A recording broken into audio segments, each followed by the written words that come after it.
Good morning, good afternoon, good evening. Thank you guys. Another wonderful Friday night.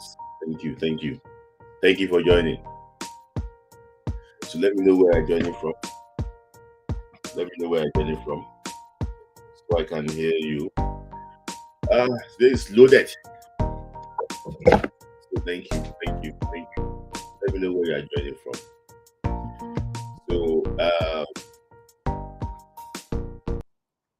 So thank you guys for actually for joining another wonderful Friday night. We just had a game between Nigeria and Russia in Moscow. So thank you for joining. Hi, Day Isaac. Thank you for joining from Toronto. Sports Grinder from Atlanta, Georgia. Thank you. Oluyimide Dabi. Thank you for joining. Guys, like the video, share the video to your friends. Hey, Bobby is here live. Bobby used to watch our video after the live. But today we have like a special guest. We have Bobby from Manchester. Sorry, Bobby from London. So I'm going to say Manchester because Bobby is a Manchester United fan. So I would say Manchester. Bobby is from London, but he supports what? Man United. So Paul from Canada, thank you guys for joining. So it's been very eventful day. I said, let me just Smith. Okay, Mosok from Canada. I hear you, my brother. It's been a very long, day. A lot of things to unpack today. I just hope that we can actually finish it very quickly. Let me just quickly talk about flamingos and talk about falcons before I go to Super Eagles matter. A lot of things to talk about, about Super Eagles matter. So flamingos, the draw came out last week, and Nigeria in Group D, Nigeria in Group D all the time. Nigeria in Group D, Nigeria. Nigeria in Group D alongside Canada, Norway, alongside Canada, France, and Samoa. So for me, the tournament is going to be in Africa. So I also expect Nigeria to actually to do well in that type of tournament because this is the first time an African country, Morocco, will be hosting it. So I don't expect anything more than a very good performance from Nigeria. So tournament is going to be towards I think around November or so. So we expect us to do well. So when the tournament gets closer, we will be able to discuss more about it. But the reason why I'm saying that one today is just because the draw actually what happened about 2 days ago. So that's why we're just trying to talk about it. So nothing much about it. I wish the Flamingos the very best of luck. So that is that. So and also too, last week too, the Falcons, played in Abeokuta. And that is Monsor Gungwade's hometown. They played Abeokuta, and Nigeria beat Cameroon 2-0. In Abeokuta, good performance from those girls. I'm impressed with the infrastructure in Abeokuta. The pitch, hybrid pitch, very good, and I hope that it can be maintained properly. So I just think that it can be maintained properly, and we can be able to enjoy that facility for a long time. In September, there will be Wafu 117 on that pitch and also in the Kenne. So I just hope that they can maintain that one very well. I saw one car driving on the pitch, but it's not a good thing. When you see a car driving on the pitch directly, it needs to be properly maintained so that it will not damage the pitch very early. I wish Falcons to the very best of luck. They go be in Morocco. I'm not really sure maybe I'll go be in Morocco with them, but they go be in Morocco to see if they can reclaim their title that they lost 2 years ago. So yeah. I wish them the very best of luck. They call it Mission X. Mission X is that they want to go for the 10th title, So yeah, it won't be easy, but let's back the girls to do well. I hope that this time around they can actually do well. So that is that on the Super Falcons and also our own Flamingo. So if except you are, maybe you live in the space or you are in the, you live underneath the rock, you will not know that today Nigeria played against Putin's Russia. Nigeria hasn't defeated. Sorry, Nigeria actually won 3-1 against Russia in Moscow at the magnificent Luzensky Stadium in Moscow. So Semi Ajayi scored the first goal, Tranongo. Why Tudaro Kodari scored his first goal for Nigeria in the second half, and Nigeria tied the game by 1 goal by one apiece. But there's a lot of things that happened in that game that I want us to talk about today. And there's another thing too I want to talk about is, my debate section today is based on Noah Tubulu. But because of something that happened this night, this thing happened. Victor Boniface announcing his international retirement, and also too Victor Osimhen too also agreeing personal terms. But I can tell you that there's still a lot of journey. There's still a lot of there's still a lot of things to discuss on Victor Osimhen's deal. We'll just talk about what really happened in Moscow. So then we'll now talk about Victor Boniface. If time permits, I'll talk about Victor Osimhen before we actually want to wrap it up.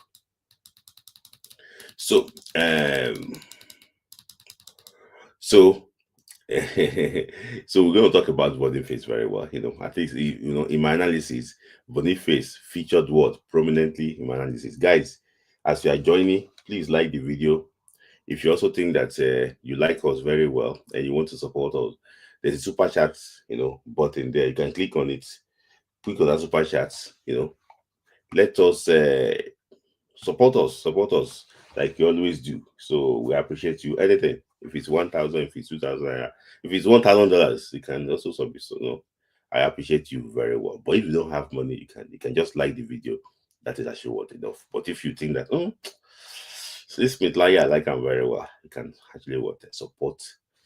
Yeah, you can support us more. So the way Eric Shell set up his team today, it was similar. They set up at a 4-2-2-2, 4-4-2, 4-3-3. It could even be what's it called? It could even be it changed to 3-5-2, towards the end of the game. So I'm going to look at everything, the reason why he changed it, and the lessons he had learned from the previous game. So the way they set up, if you see, this is kickoff. He was a kickoff against Russia. The 4 guys you see there, they actually the Nigerian defenders. The 2 holding midfielders are Frank Onyeka and also the Rafael Heriga of Club Brugge. And just ahead of them, you have Uche Crisantos and Fisal Bashiru. Then, what's it called? Up front, you have Moses Simon and Victor Boniface. So that's actually how this team actually started the game. So the idea was there that just like you saw in the Unity Cup, when they don't have the ball, they stay diamond. Boniface will be ahead. Simon will be the first, like attacking midfielder, followed by Onyeka, and it's the way they form the diamond in the midfield. So when they don't have the ball, but when they have the ball, the guy, sorry, what's it called? Dele Bashiru and the other guy, Uche Santos, they try and stay wide. Or Simon can stay wide. Uche and Boniface in the middle. So there's a lot of like interchange. I'm going to point to those things today, so you guys can actually understand how it started. So this was the first half, the first half, just after like 12 seconds of play. The idea, what the Russians wanted to do was clear. They wanted to form like a cage, around our midfield and start of that possession. The guy in the middle, the guy around the 4 Russian guy was actually Uche Crisantos. So he was trying to control the ball there, but if he was like very skillful, maybe probably if he can beat the press, they're already out of numbers. They're already actually out of position. So from there, because she able to actually what to hurt them. But I think they fouled him here and they lost the ball. I'm just trying to show you that the Russians, they also want to win the ball early because they are playing at home. They want to get the ball early. They want their fans to celebrate them. They want all these things. So that's the reason why they started this way, like house of fire. 12 seconds. They want to just put that pressure on us. If you go and check Russians game, they beat Zambia 3-0, 5-0. They were beating teams anyhow in this stadium. And another thing I want to say is this. Under the previous, okay, then when I'm done with my analysis, I will now give my own summary of what I think, my opinion, on Eric Shell after these 3 games and why I still support him. Thank you. I have my first gifter. That's Bobby Ray. Bobby Ray, thank you. Bobby Ray said that Boniface post makes you question his mentality and dive. We don't need weak heads. Thank you. See, this thing, this Bobby Ray comment, I'm coming back to it because something happened. Something happened. He posted that thing when Tolu Aguilar scored. I'm coming to that. Don't worry, guys. Share the video. Go and tell your friends. Here is the place to be. I'm coming. I'm coming to that, Bobby Ray. That is just to show his mentality. So that was the start. And sorry, this is so this is actually what I know the coach normally encourage them to try and like pick out difficult passes, try and like switch play as early as possible. But Semi Ajayi was trying to switch play here. That was when he misplaced the pass. He misplaced the pass to one Russian, and they nearly scored from this.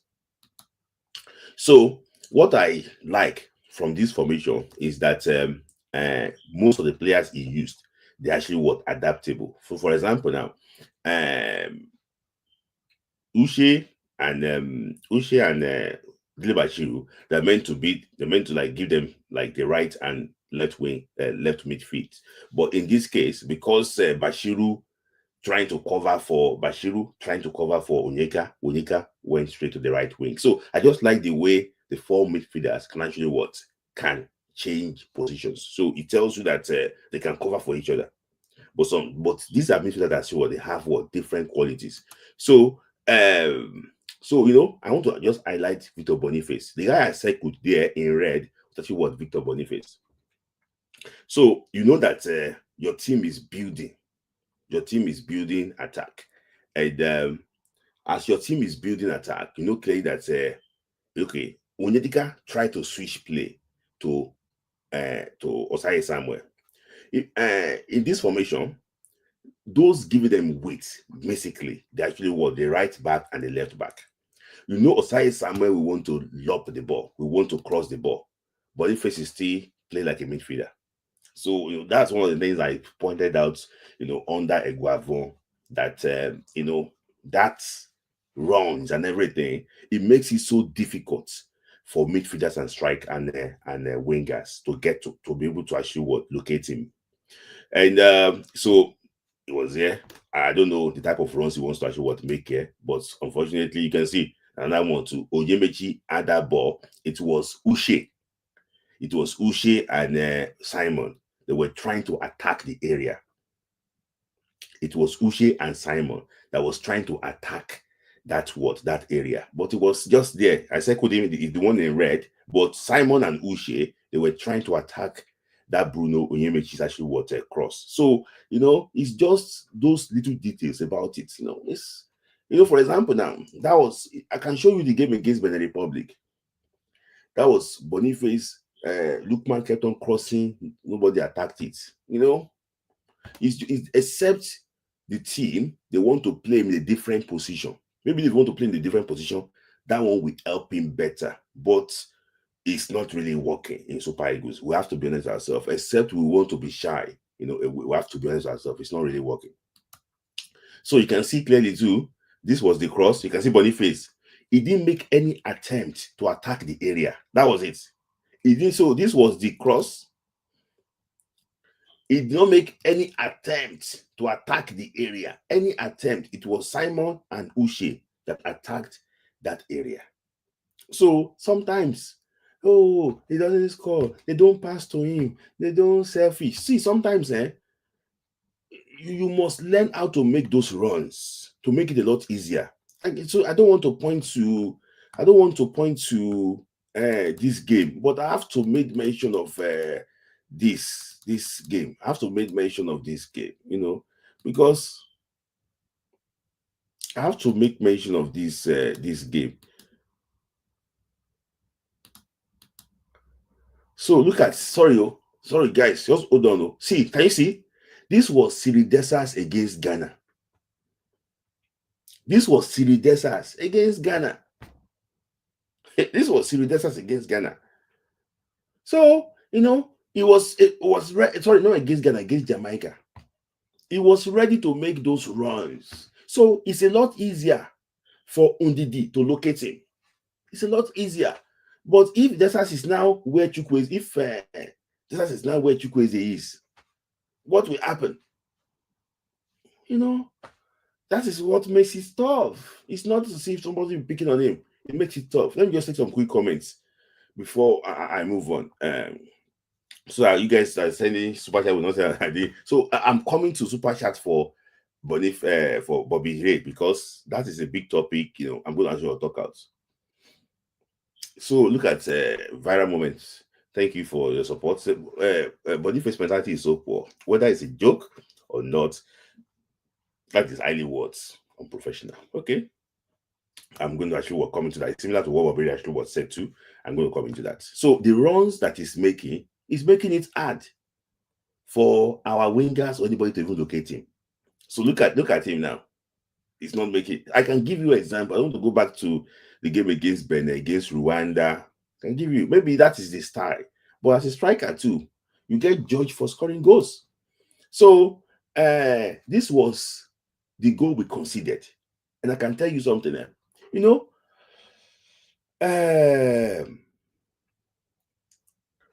you look at against Zimbabwe, see, I know that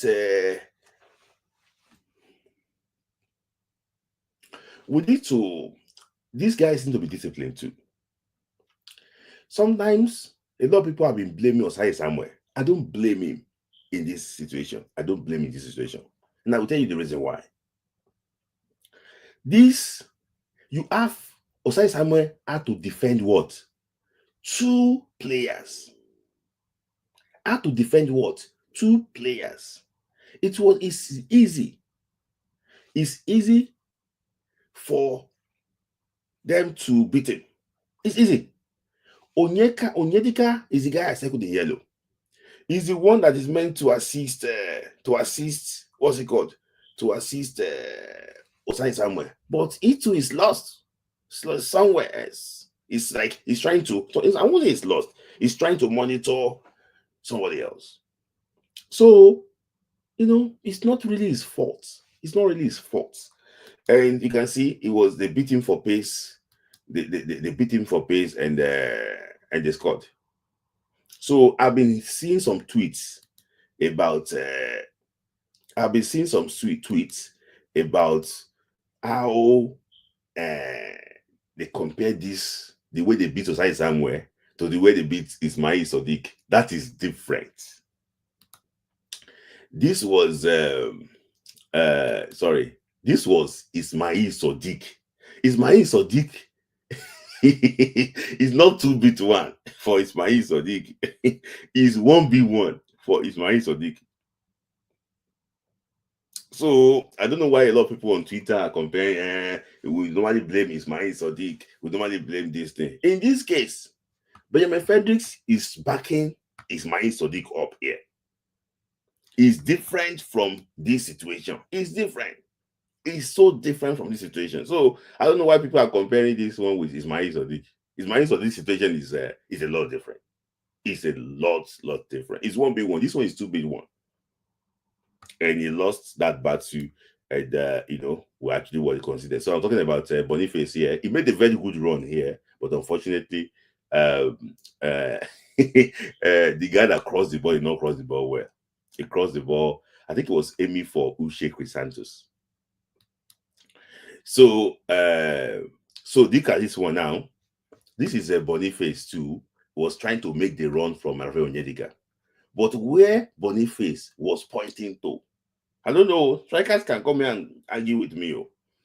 Is he was point the way he was the type of run he wants to make here. I was not, I don't I don't know, maybe there's a way I used to watch this strikers show by Gary Lineker. There's a way you try and bend that run, slightly, because if Onyedika to pass this ball here, he's gonna be to the corner side. So from there, it makes it a lot even difficult for you to score. Why don't try to make type of runs that Simon is trying to make there? So for me, I think that one actually would not actually would work for him. So this was when Nigeria equalized, and I spotted to like some few things. Maybe I can still see it here.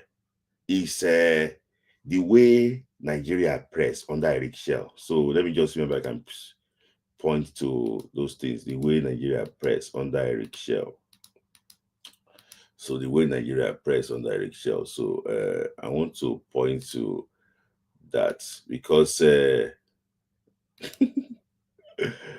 you, my brother Salamso, for joining. So I want to just point to the way look at look at this.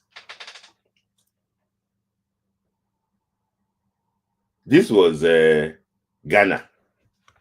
Nigeria versus Ghana.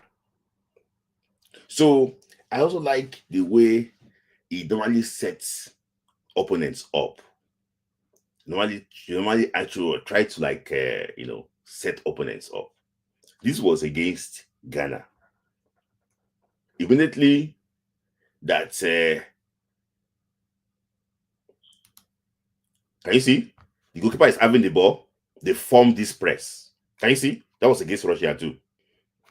The one against Ghana, immediately they pass the ball to Benjamin, is he Ashanti or so?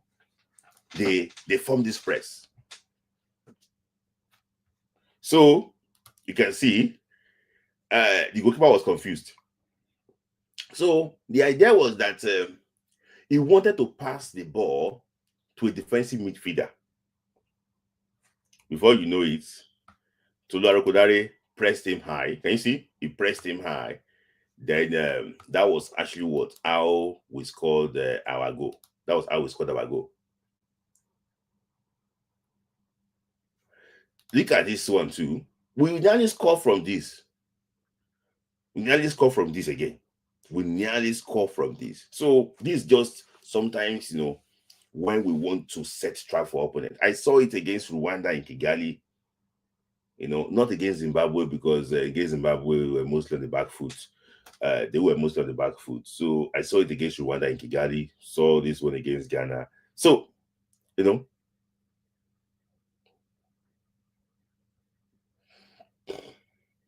So that was that. I was really impressed. So these are things that you see is coaching. These things is coaching. It's not what you just sit in your background and do. It's coaching.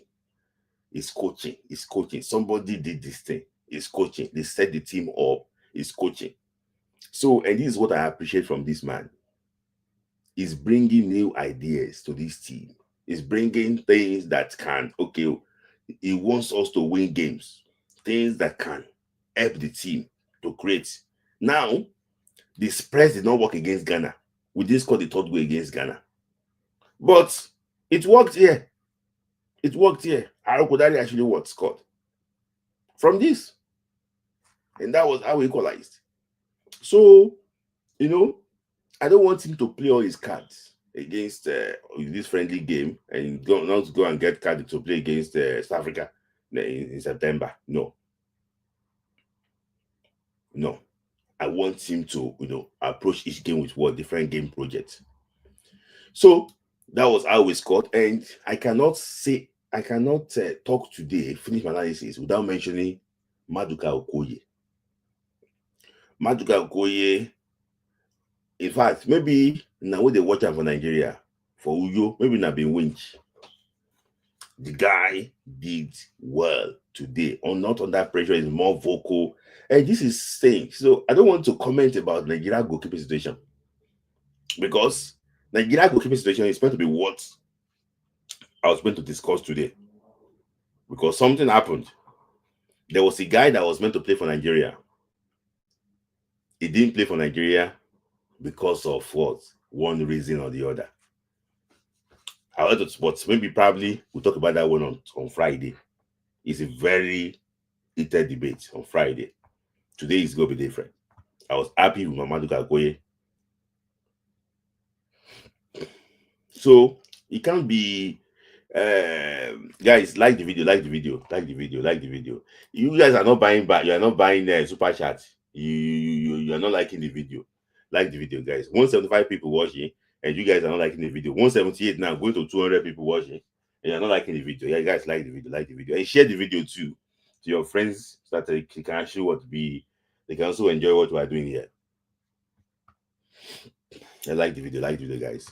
So one guy did well. The ball was not going in actually, was he wanted to show himself too. He did well. So some of you, my very good friends there, my very good friend, I don't want to mention his name. He cannot manage game. He cannot do this thing. Well, he don't listen. See, yeah. One thing I want you to know is this. This guy is a young coach and he's learning fast. These type of games are the games that he can learn very well. He didn't want to lose the game against Russia. He realized that the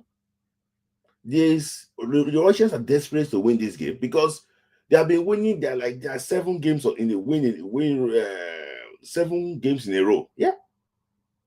So he didn't want to preserve his own words, his own legacy too, by not losing in Russia. He went for a 3-back system, which also none of you predict that he can play a 3-back system.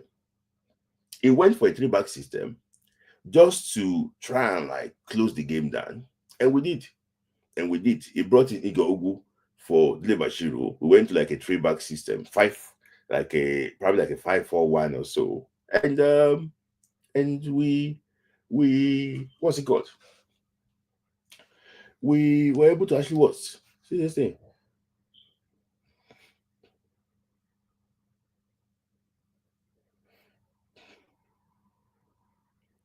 So that is it. So I was really pleased with what he actually did, just to show that okay, I can also manage this game. It was meant to do this against Zimbabwe, but it's better late than never.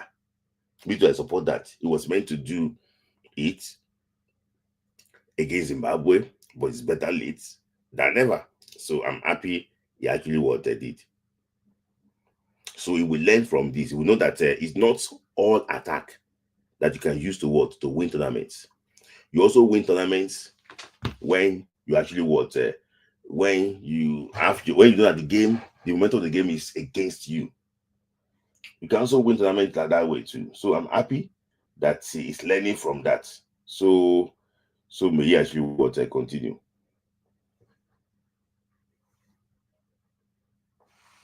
So that's on that. I was really actually pleased that I could bring Igor in for the Bashiru just to pick a 3-back system. So Olakunle made his debut. Some of you, if you don't know him, he played for Nigeria under 17. How many years ago? I think probably 7 years ago now. No, 6 years ago now. In 2019, he played alongside Akinkumi Amao. Very, very good player, fantastic player.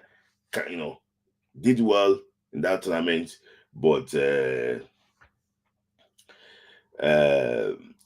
was no pathway for him. If not for the friendly, against Russia, I don't think Olakunle will have got a call up to the Super Eagles. So for me, I think I just think that he got that. He got that because he played against Russia. But kudos to him too. And will he get? Someone said, "Give us pain." Do you think that Olakunle will actually we get another call up after this? I don't know about that. I don't know about that. So thank you, and that super chat. Thank you. That super chat. Thank you. So will he get a call up? I don't know about that, guys. Keep it coming. Keep it coming. Keep it coming. Keep it coming. So that's that. And another thing I noticed, with this man, that I'm going to talk about everything in total, is that I realized that we are now doing better with our set pieces. We are now doing better with our set pieces. So we don't just cross the ball into the 18. We're not doing better with our set pieces. You can see this one was like they were expecting Simon to cross the ball. It was like an in-swinger. So, and through Bruno Image, we nearly scored with that. So for me, I was really actually pleased, with our set pieces too. So yeah, similar one too. I nearly scored with these two. So when you are threats with set pieces, I like that. So yeah. So this was so apart from the good things of like what Eric Chell did today, how the team actually was performed under him, we also have some lapses too. So for example, now Bruno Imechi, when the team attacks too much, I don't know, maybe probably more set up or more set up. I don't know, it's always out of position. In this situation now, it's giving Ajayi and Ekong the big problem there. So they nearly score from this. They nearly score from this. So I just said that he needs to watch. And if he's going forward, somebody should be able to replace and cover for him there. He likes attacking. There's no crime in that. There's nothing bad in you attacking. We like that. But you just need to be able to actually look for somebody to cover for you. Because if you keep on attacking and and they scores from this, people will point at the figures. So and yeah. So the reason why I'm talking about this slide is that you can see the guys in red there, they are our fullback. To tell you how high our fullback is, when we are attacking. How high? That's Bruno Yemechi and Osai Samuel. This is how high they are when we are attacking. How high they are when we are attacking. That means that our defensive midfielders must be able to cover for them. Imagine you are this high and you are playing Ndidi and Iwobi as a double pivot midfielder. We'll be in trouble. We'll be in trouble. We'll be in trouble. You are this high and you are playing Alex Iwobi and Ndidi. Will be in big trouble. Because Onyedika and Onyeka, they have legs. So you can afford to push them this way. But if the guys don't have legs, like, come on. It's going to be a big problem, especially for Bruno. His recovery is so poor. Recovery is so bad. It's so bad. And I know that, Eric Shell, we know that with due respect to the players that played today, if our team is complete, I think only maybe 3 players out of those that played today will start. Yeah. If our team is complete, we have full complement of our team, I think only 3 players might start. For me, I think only 3 players might start. Just good. I think it's going to be too. I don't think majority of the players that play today will not start when we have a complement of of our players. So very high on the pitch. So if you are playing this very what's it called, these very dangerous games, you must be able to have those that have the legs to cover. So and that's what Frank Onyeka and Rafa Onyeka did this game. And talking about Onyeka, I'm hearing that he already actually he already accepted personal terms with West Ham in London. If he's joining West Ham, coming to the Premier League, for me, I think the Premier League intensity will improve his game more. He'll be more aware and will become a better player. In fact, for Nigeria. So that's actually what that and and so and this was Fisadi Bashiru's opportunity to score. A lot of people have been saying that it was a very poor finish. This was not a poor finish. This was not a poor finish. He placed. It was not a poor finish. He placed the ball, but the goalkeeper was so good to actually what to save that ball. The goalkeeper was so good to actually want to save that ball. So, and this, I think, this advantage of what of Fisade Bashiru is acceleration is second to none. Is when Dele Bashiru accelerates, oh my days, is second to none. So, his strength and the way he accelerates is a big plus to the Super Eagles. So that's the reason why, if he's not even starting, I like him to be in and around him because of what he brings to that team. He's a very special player. So, and okay, this was the beating of Zai Zamwe. So I've already discussed about that before, and this was the finish too. The finish was like the goalkeeper. I think he anticipated where the ball will actually will go, but it was not straight to that goalkeeper directly. So if the goalkeeper, very smart, came out to look for a way to actually to save that ball, but if the goalkeeper did not, come off his line, actually, what I think that would have been a goal for Nigeria. So good effort by what's it called? Five Dele Fisa Dele Bashiru. So it wasn't a poor finish. It was just that the goalkeeper was really actually well on his heels.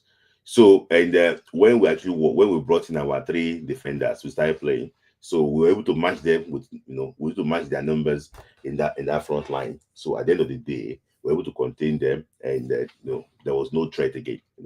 From what's it called from the Russians. So I'm going to post the link so that there's going to be a lot of conversations about what really actually what happened today. So where's the link? So, if you want to actually contribute on that, you can let me know and send your comment. Make it very brief so that we will not spend too much time here. So, this was when it changed to three-back system, and when it changed to three-back system, it just completely controlled the game, and that was actually how the game actually ended. And it was what's it called? 1-1 draw for Nigeria. But how impressed were you with this game? Let me just tell you why I think that this game helped. Number one thing, Tolu Arokodare scored his first goal in Super Eagles.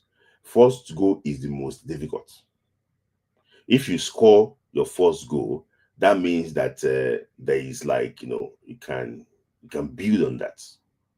You can build on that. That's one positive that Tolu actually was scored his first goal in this tournament. That is number one. Secondly, too, I was so impressed that he he he used a three-back system. I've been advocating for this three-back system for so long that Nigeria, we need to use this three-back system. Most of our players cannot play in a flat back four, and I was really actually impressed. And I'm now happy that Frank, what's it called, Rafael Onyedika, can come in and replace Ndidi. It might not be the direct life for like directly, but it can come and do a job. So I can see Uzito and John joining. So another thing I like is that in the past, if Nigeria did not have the full complement of their players and they went to play a friendly game, and maybe probably we didn't do well in that friendly game, we didn't have our players, that's why we didn't perform well. But things don't change now. This team played without Victor Osimhen. This team played without Adebayo Lookman. This team played without Alex Iwobi, without Kevin Bassey. But still, not a bad performance. When this team did not, when Jose Pacero took over Super Eagles, he went to America to go and play against Mexico. Is it Mexico and Ecuador also?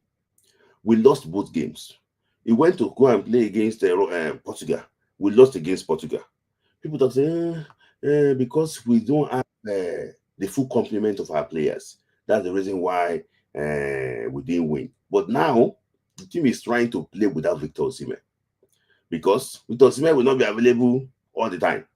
And I'm happy that he's trying to look forward for solutions so that he can also have alternative when these guys are not actually ready to play. So I like that.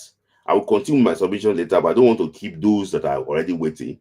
I don't want to keep you guys waiting there. I can see Zito and also what Bobby Ray.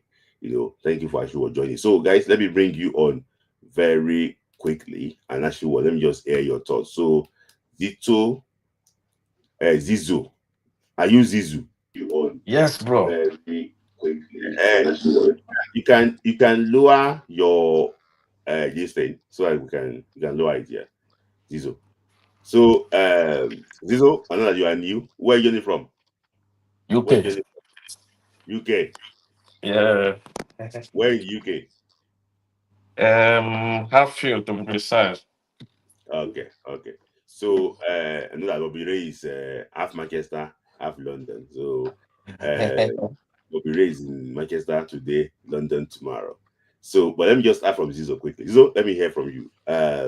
So what's your impression about the game and how impressed are you with Coach Eric Shell?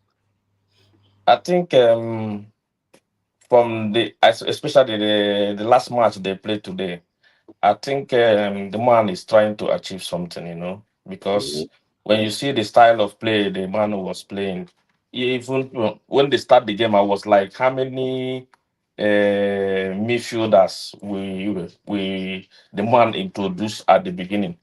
Because I mm-hmm, look at Bashiru, Uche, Onyedeka, Onyeka, it's almost four.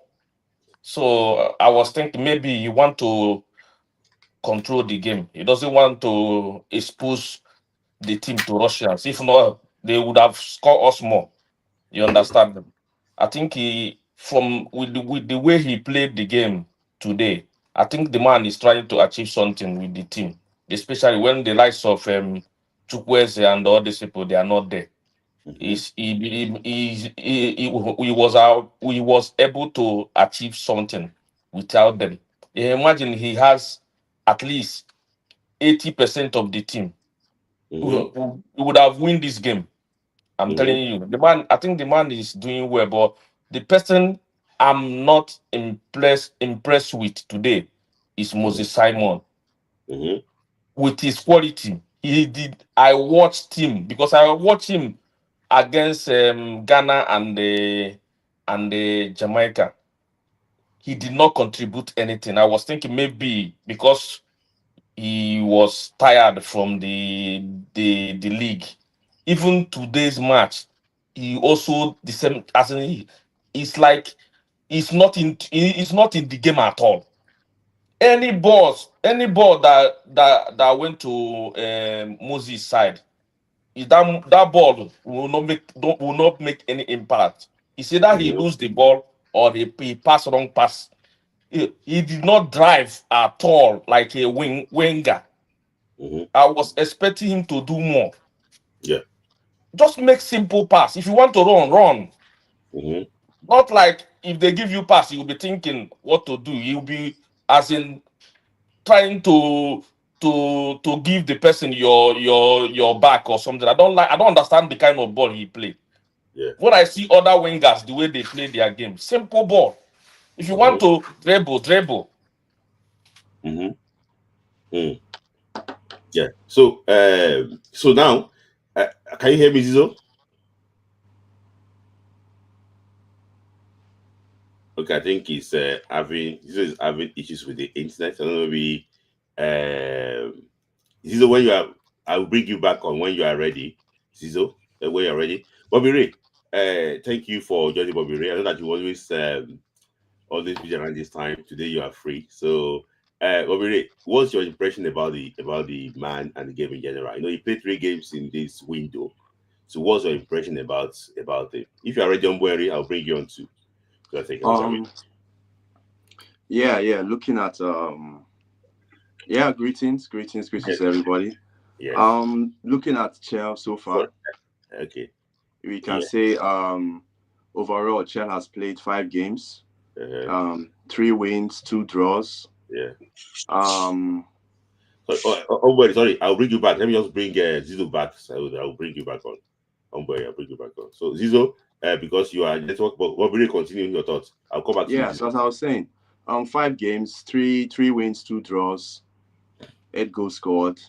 I'll say undefeated. So far, so good. Mm-hmm. We can see that he's trying to make some innovative changes to the team, making the team more dynamic, more flexible, ability to create more chances, better chances, interplay. But one of the key things I would say I've seen with him so far in this team is that, as you said earlier, set pieces are key, and that's something we've been lacking for a very, very long time. Our set piece pattern. Sometimes when you watch us take set pieces, you wonder whether we actually practice set pieces in training. And in the modern game, set pieces are very important. They are the ways you get goals. Cups are won, games are won. When things get really difficult, set pieces are the way. So now when you watch our set pieces, for example, like the one you showed, the one that Bruno took. Yeah. I was actually thinking that maybe it was Moses was going to take it, and I was expecting it to end up in crap. But the idea was nice. The execution was, even though we didn't get a goal, but those moves showed you that things are going on in the training pitch. In training, better things are going on.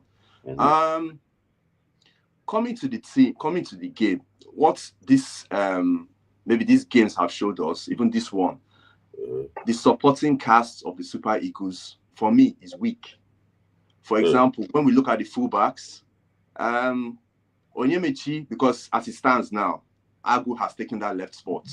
Yes, that's the fact. Agu has taken that left spot, and to me, Bruno is not a good enough deputy, because, for example, this is Russia, and we know that Russia has not played competitive games. Russia is not really playing anything; they're just playing friendly, so there's nothing at stake. Yeah. If, for example, let's imagine that this game we're playing against an Ivory Coast, a Senegal, they will exploit him. So we need better there. On the right-hand side, for me, I think Osai, from left to me, I think Osai's time in the Super Eagles is done. Some people might argue it's not, but to me, Osai is lacking. He's lacking a lot. His positional awareness, when he moves, sometimes even on the ball, he takes. See, it's not about taking too many touches on the ball. Sometimes you don't need more than 1 or 2 touches on the ball before you make a pass.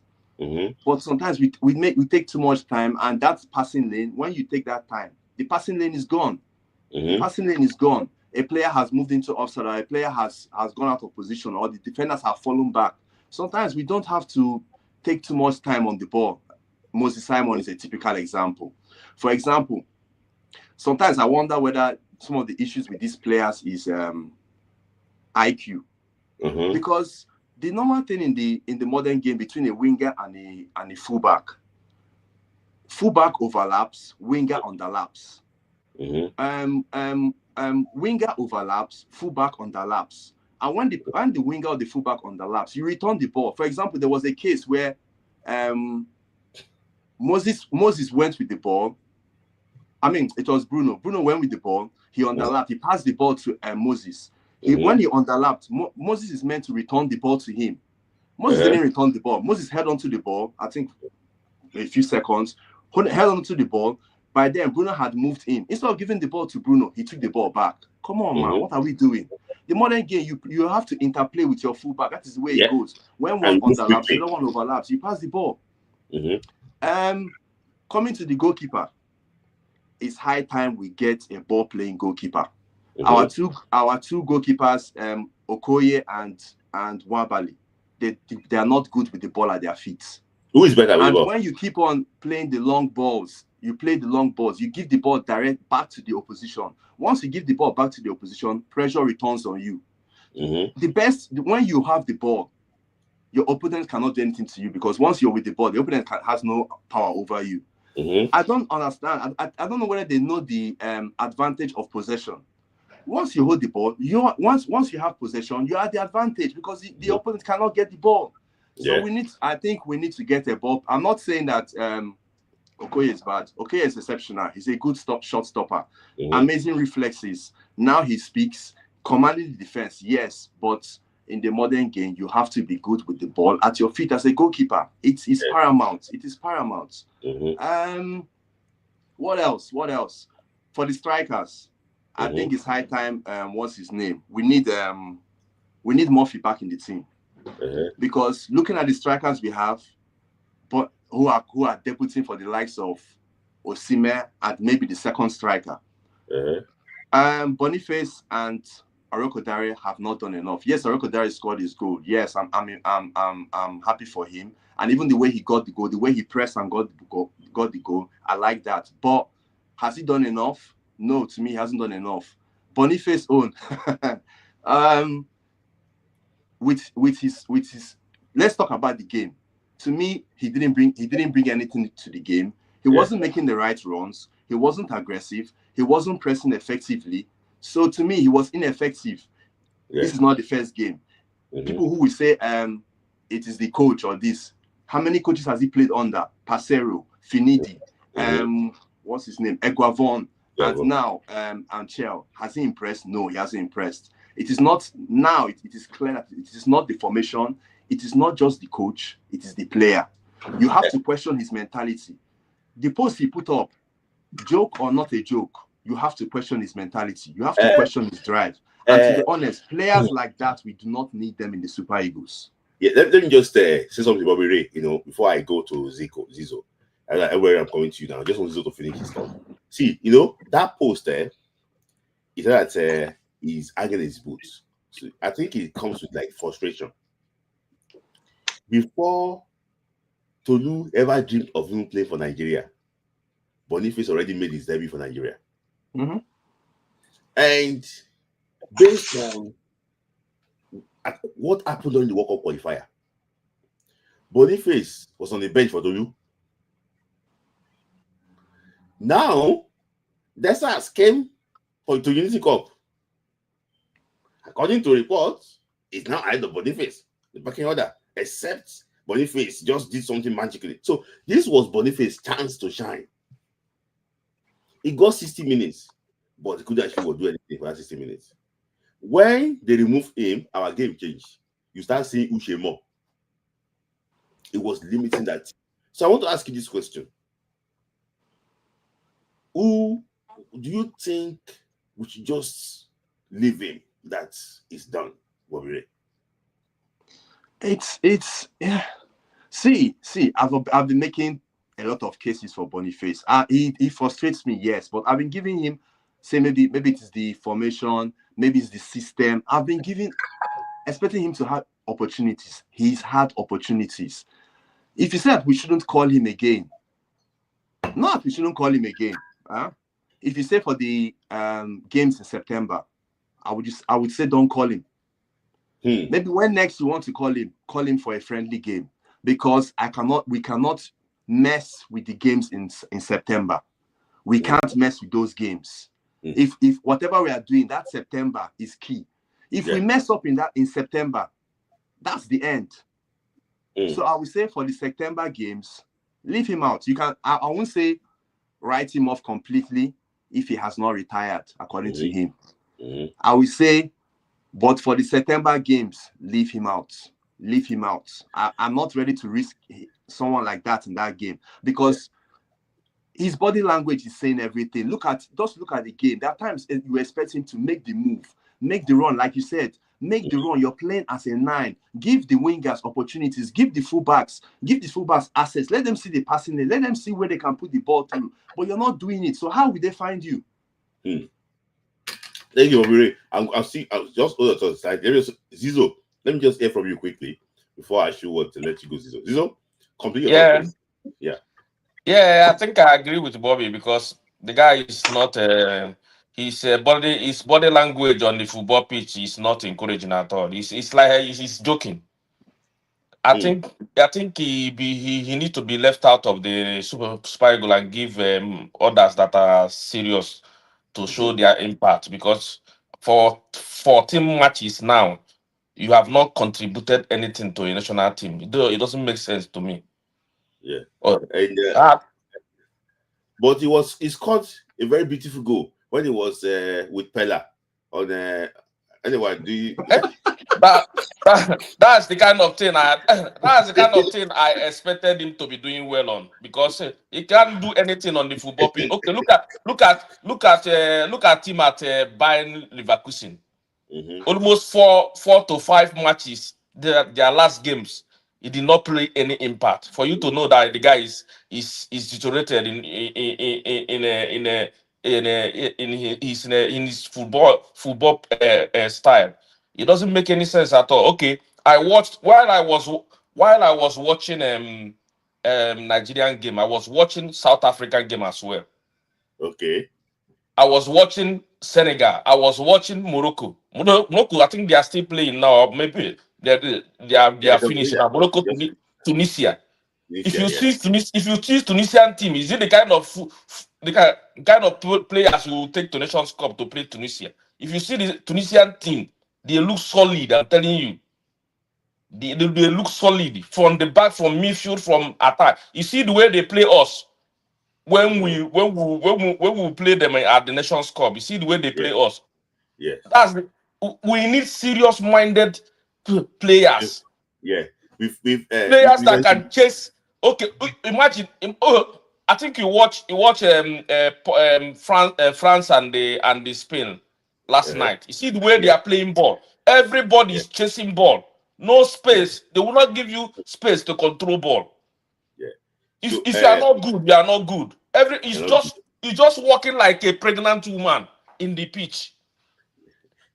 So before I actually let you go, now this is after how many games now? We've played like 5 games under Coach Eric Shell. So how will you rate him after these 5 games? I think this, yeah.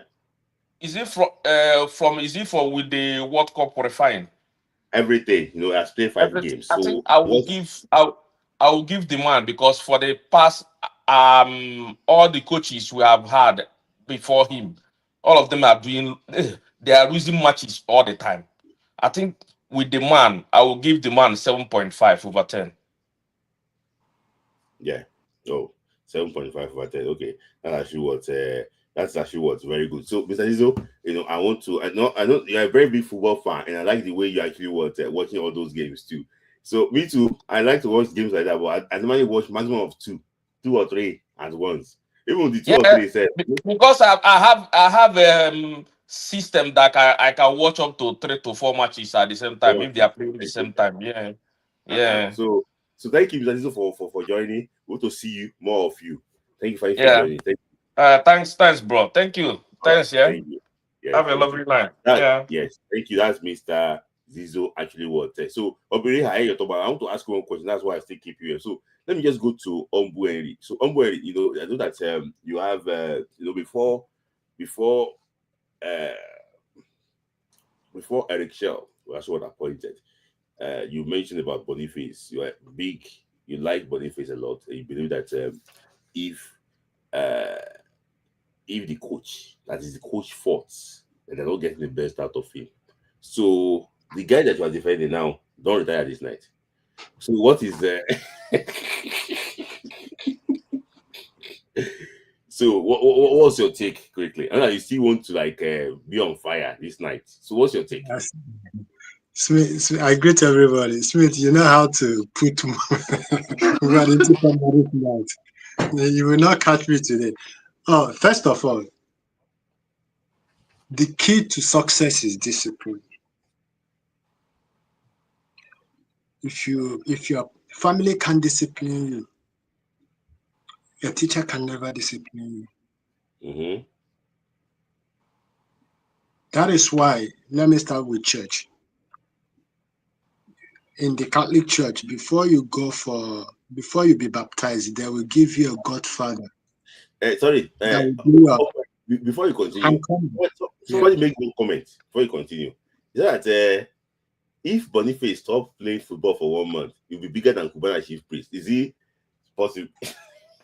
Today, Is that okay? Continue. I just that. That is why when you'll be growing up, There's somebody that your parents will give you. This my godson, get my godfather. If your family have not disciplined you, I don't think it will be very hard for people outside to discipline you. And if everybody at the beginning they see you as somebody that is in future and you begin to disappoint them, it hurts. Yeah. In fact, now that he said that he has hung the book, if the NFF begins to beg him, I know that that NFF person will be the most stupid person in their life. If Coach Eric Kelly go and begins to beg Boniface, that coach is not normal.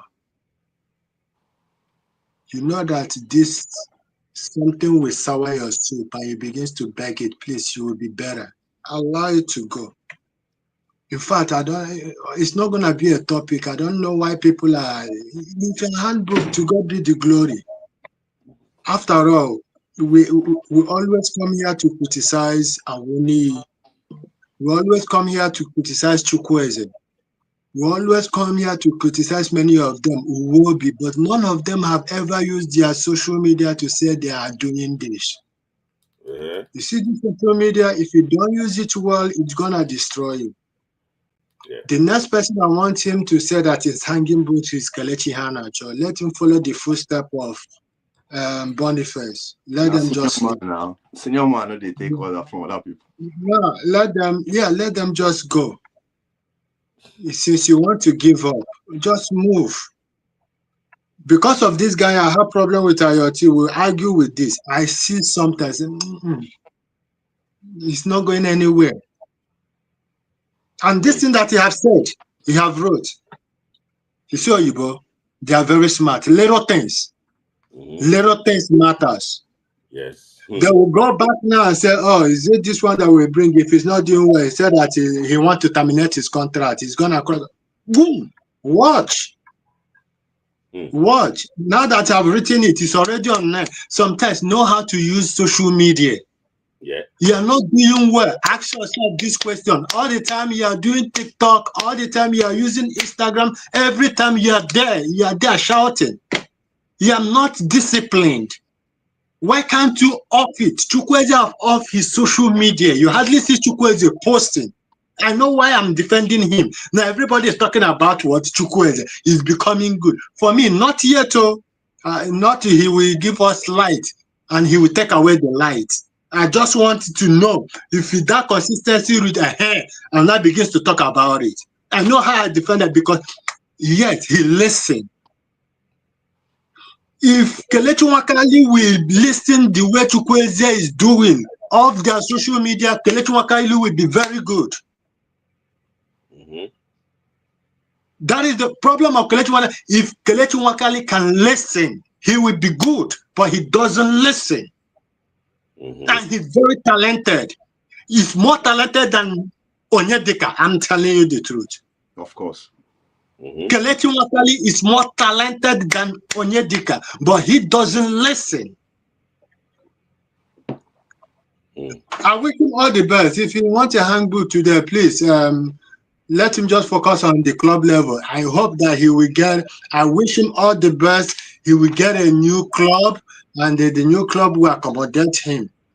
Yeah. Let him be very careful. That's my own thing. There have been discussions that he might probably be leaving by Leverkusen this season. So I wish him the very best of luck. But let me just ask, Wabire, what do you think is the problem? It's not a bad player, actually. Some of the players have played for Nigeria, they have scored goals for Nigeria. Boniface is like better than most of these guys. What could be the problem?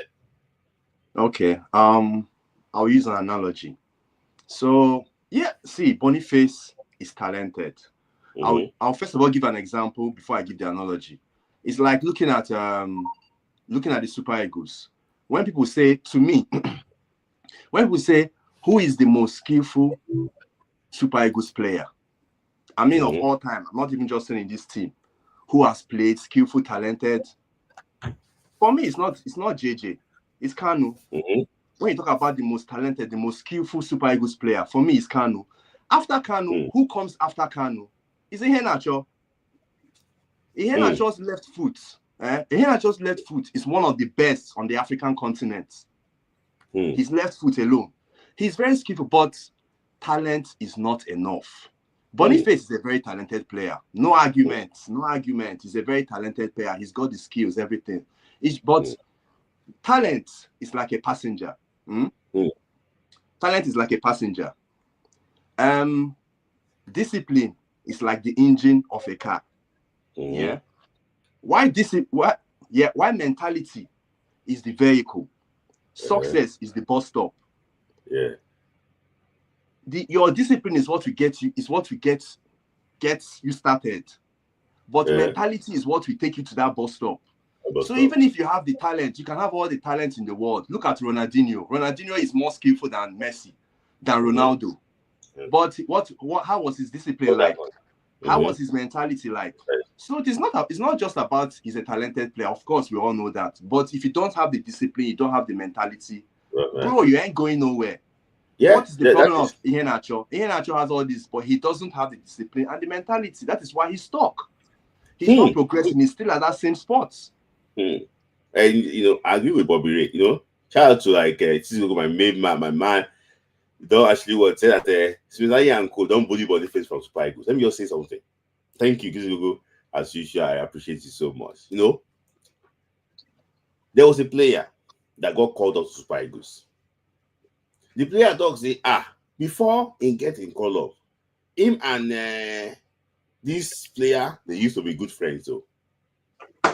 But since he don't dey camp, the guy they give something to him. You ask what I'm trying to say. I'm just trying to say that see, Super Eagles is not. It's like a barrack. Soldier go, soldier come. I remember when the late Kosi Wikeshi was the captain. They called him the big boss. Nobody dares to look at his face. He come out Super Eagles. Time when we say JJ Okocha and Kanu set, they come to camp late there. What happened? They don't come out Super Eagles. So you do your bit and you leave. So that those small things when you do, we know say we talk about those things for years to come. But for me, I have to be honest with you.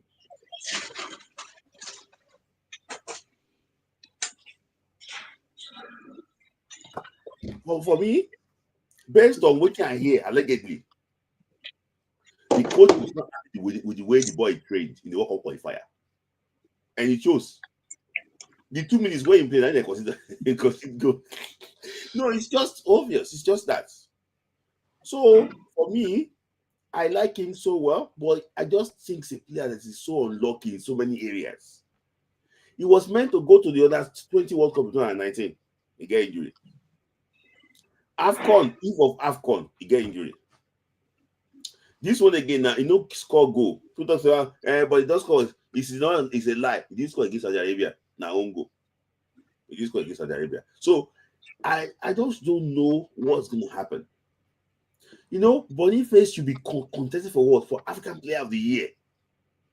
African Player of the Year. He's now someone that we want to get rid. No call Super Eagles again. And the issue is this, there's some things in life, where we say, if things are not going well, you will accept it's not going well, and you will walk. You accept it's not going well, you will walk. I don't think this guy knows his things are not going well. Since their life ends on TikTok, there's so many things to life. A player that is okay, we are too emotional. You were not injured. He was playing game on TikTok. All those things. All these coaches see it. When he was not playing for Bayer Leverkusen, it was on TikTok playing game. So maybe he wants to be at show speed too. Type of. No, it's just we just need to, because maybe that is his vibe. That is what he likes. But for me, I just think that I wish him the very best of luck. Any diamond after 13 games, he don't come back. I just wish him the very best of luck. But before we I just want us to do something quickly before we actually want to wrap it up. So in the stream with Bella, I know I don't want to go into that one. So I don't want to go into that one so that people will not think that. Sorry. So now Unity Cup don't end, and I want us to just do this. It don't end now. So everything is about the lessons from the Unity Cup.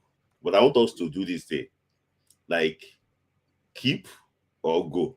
That is what we want to do. Okay. To keep or to go. To come back in September or don't come back at all. So this is the list for Unity Cup that they released. Stanley Wabali. To keep or to go? Keep. Keep. Mberi, keep or go? Keep. For me, if we don't keep Stanley Wabali, did he offend? maybe it's a PDP man. That's why I'm not joking. But I just think that you have to actually what you have to keep him. So Manuka Koye, keep or it should go.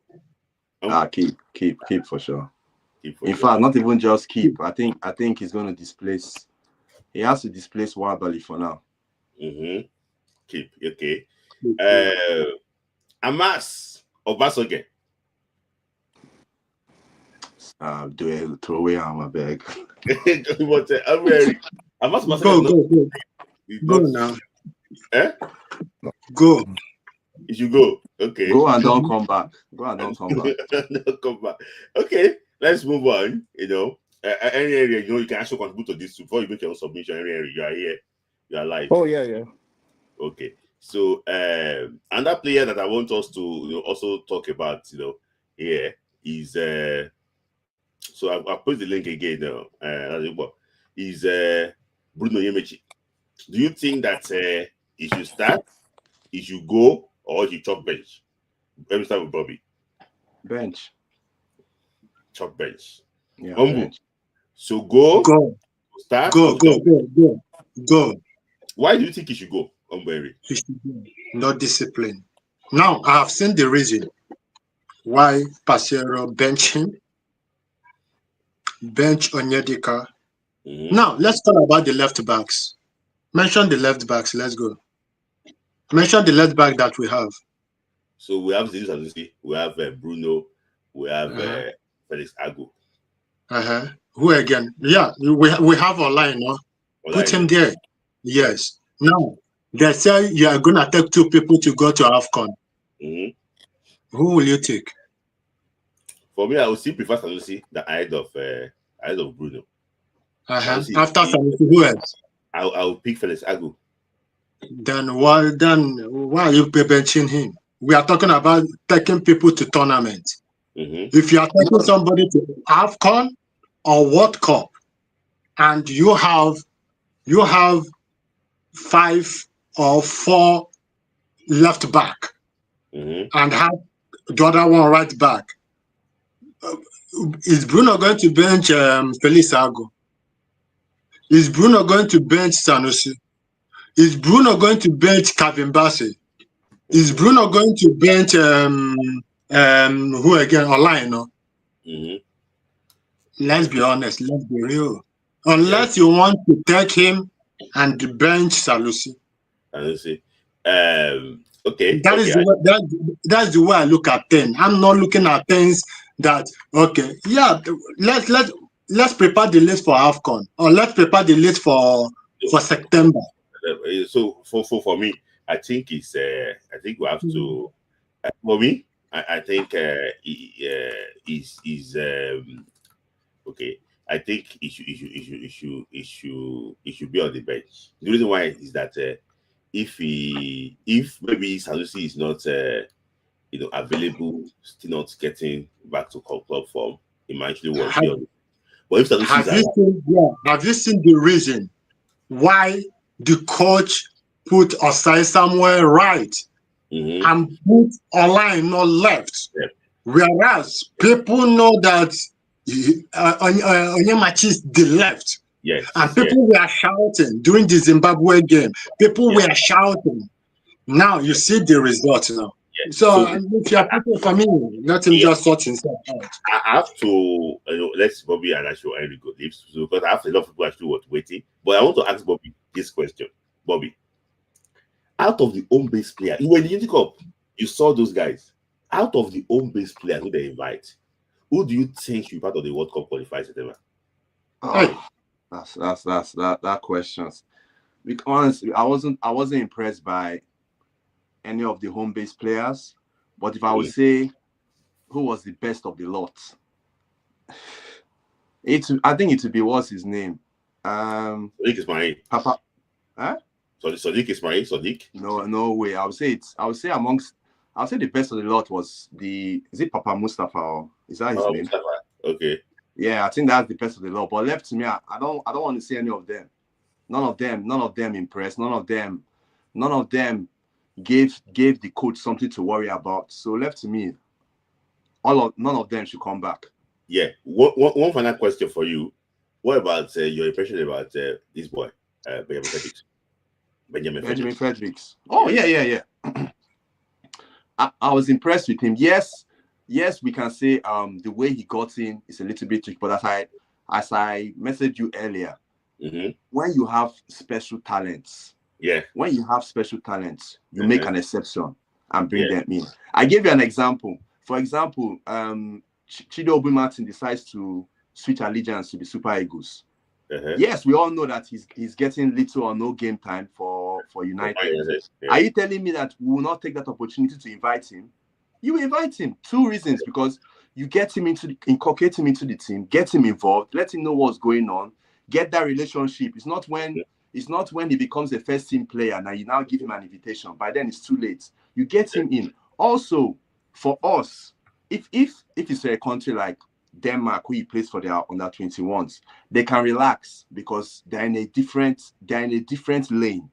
But in our own lane, where those players can be poached, you have to at least find a way, get them tired, get them committed, let them know that you feel about them. Yes. So yes. And with how he played, he played for exactly when an under 21 player level of performance is better than the best players from our so-called Premier League. It says a lot about our league. And it shows you his level. He's talented, he's got the skills. And from what the coach said, when you watch his post-match interviews, there's one he did with proudly with Austin.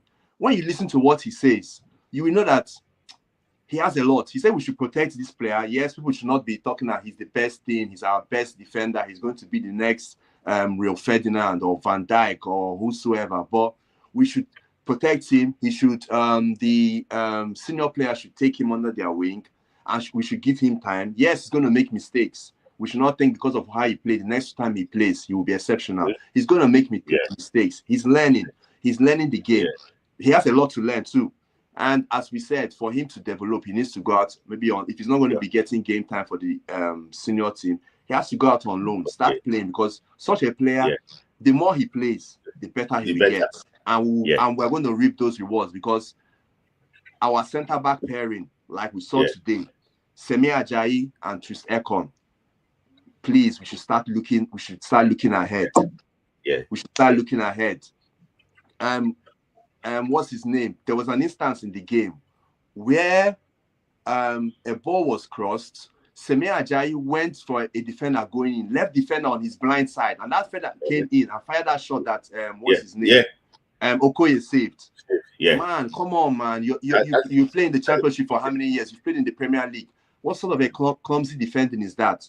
Is it because you look at Ekong? It's not fit.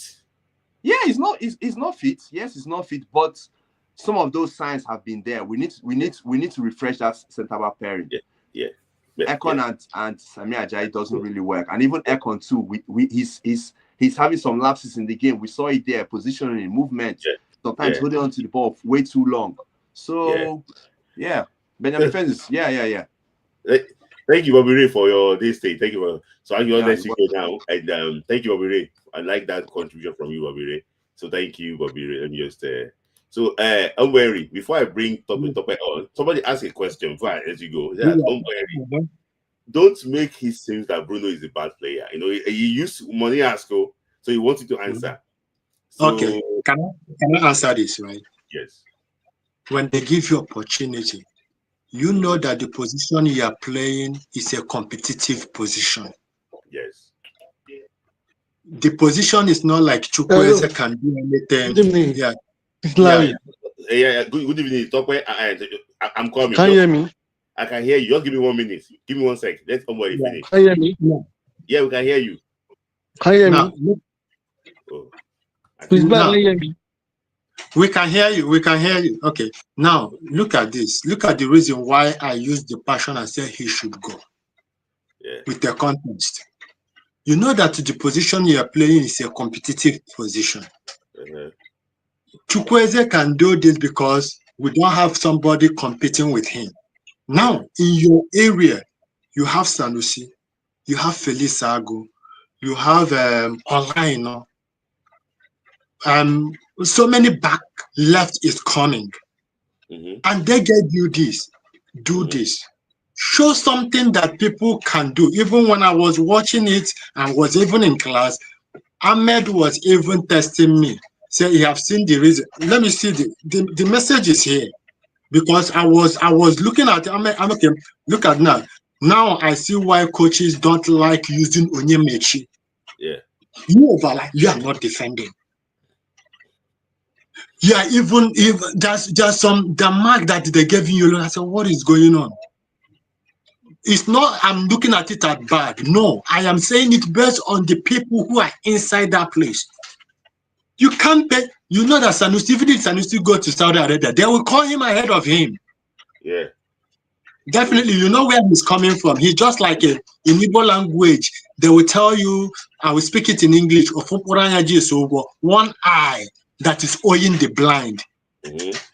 It's a one eye that is owing the blind. Even if it's one eye, they have to put him there. You have to be 120% more than Salusi before they will take you. And Felice Agu is making a wave now, and people is liking it. The first video, everybody saw what he's doing. And you want me to bench Felice Agu and put Bruno? Hell no. So, Ombre, thank you for that contribution. We see you in that live program again. So, thank you, Ombre. I'll let you just bring some other people on. So, thank you, Ombre, for that. Ombre with passion, always with passion. So, thank you, Ombre, for that contribution. Let me just take them. I have Henry here and Iman Tunes. I'll bring you on at once, but I want to take them talk a force because okay, yeah, I won't take them talk in force. Then them talk I can hear you. Good evening. How are you doing today? I'm fine. So Boniface is joking. It's not it's joking. It's a joke. I don't mean it. It's not it's joking. Come on, but if that's good for him, we'll go and face his career. Yes. About the game today, I think first of all, Shen said go start another left finger. Simon is done. He's done. Yeah, I agree with Simon is done. Yeah. Simon is done. He should go. Can you hear me? Yeah, I can hear you. Simon is done. He's done. Can't take anybody today. And I watch also the defense line. I think Ekong going to Saudi Arabia. I've dropped this game a lot. I've dropped a lot. And that's what I'm waiting for. That's what I'm waiting for Osimhen. That's what I'm waiting for. It's like what I'm going to do Saudi Arabia. That's what game is very, very, very dull. Never no Ronaldo. They'll play no Ronaldo.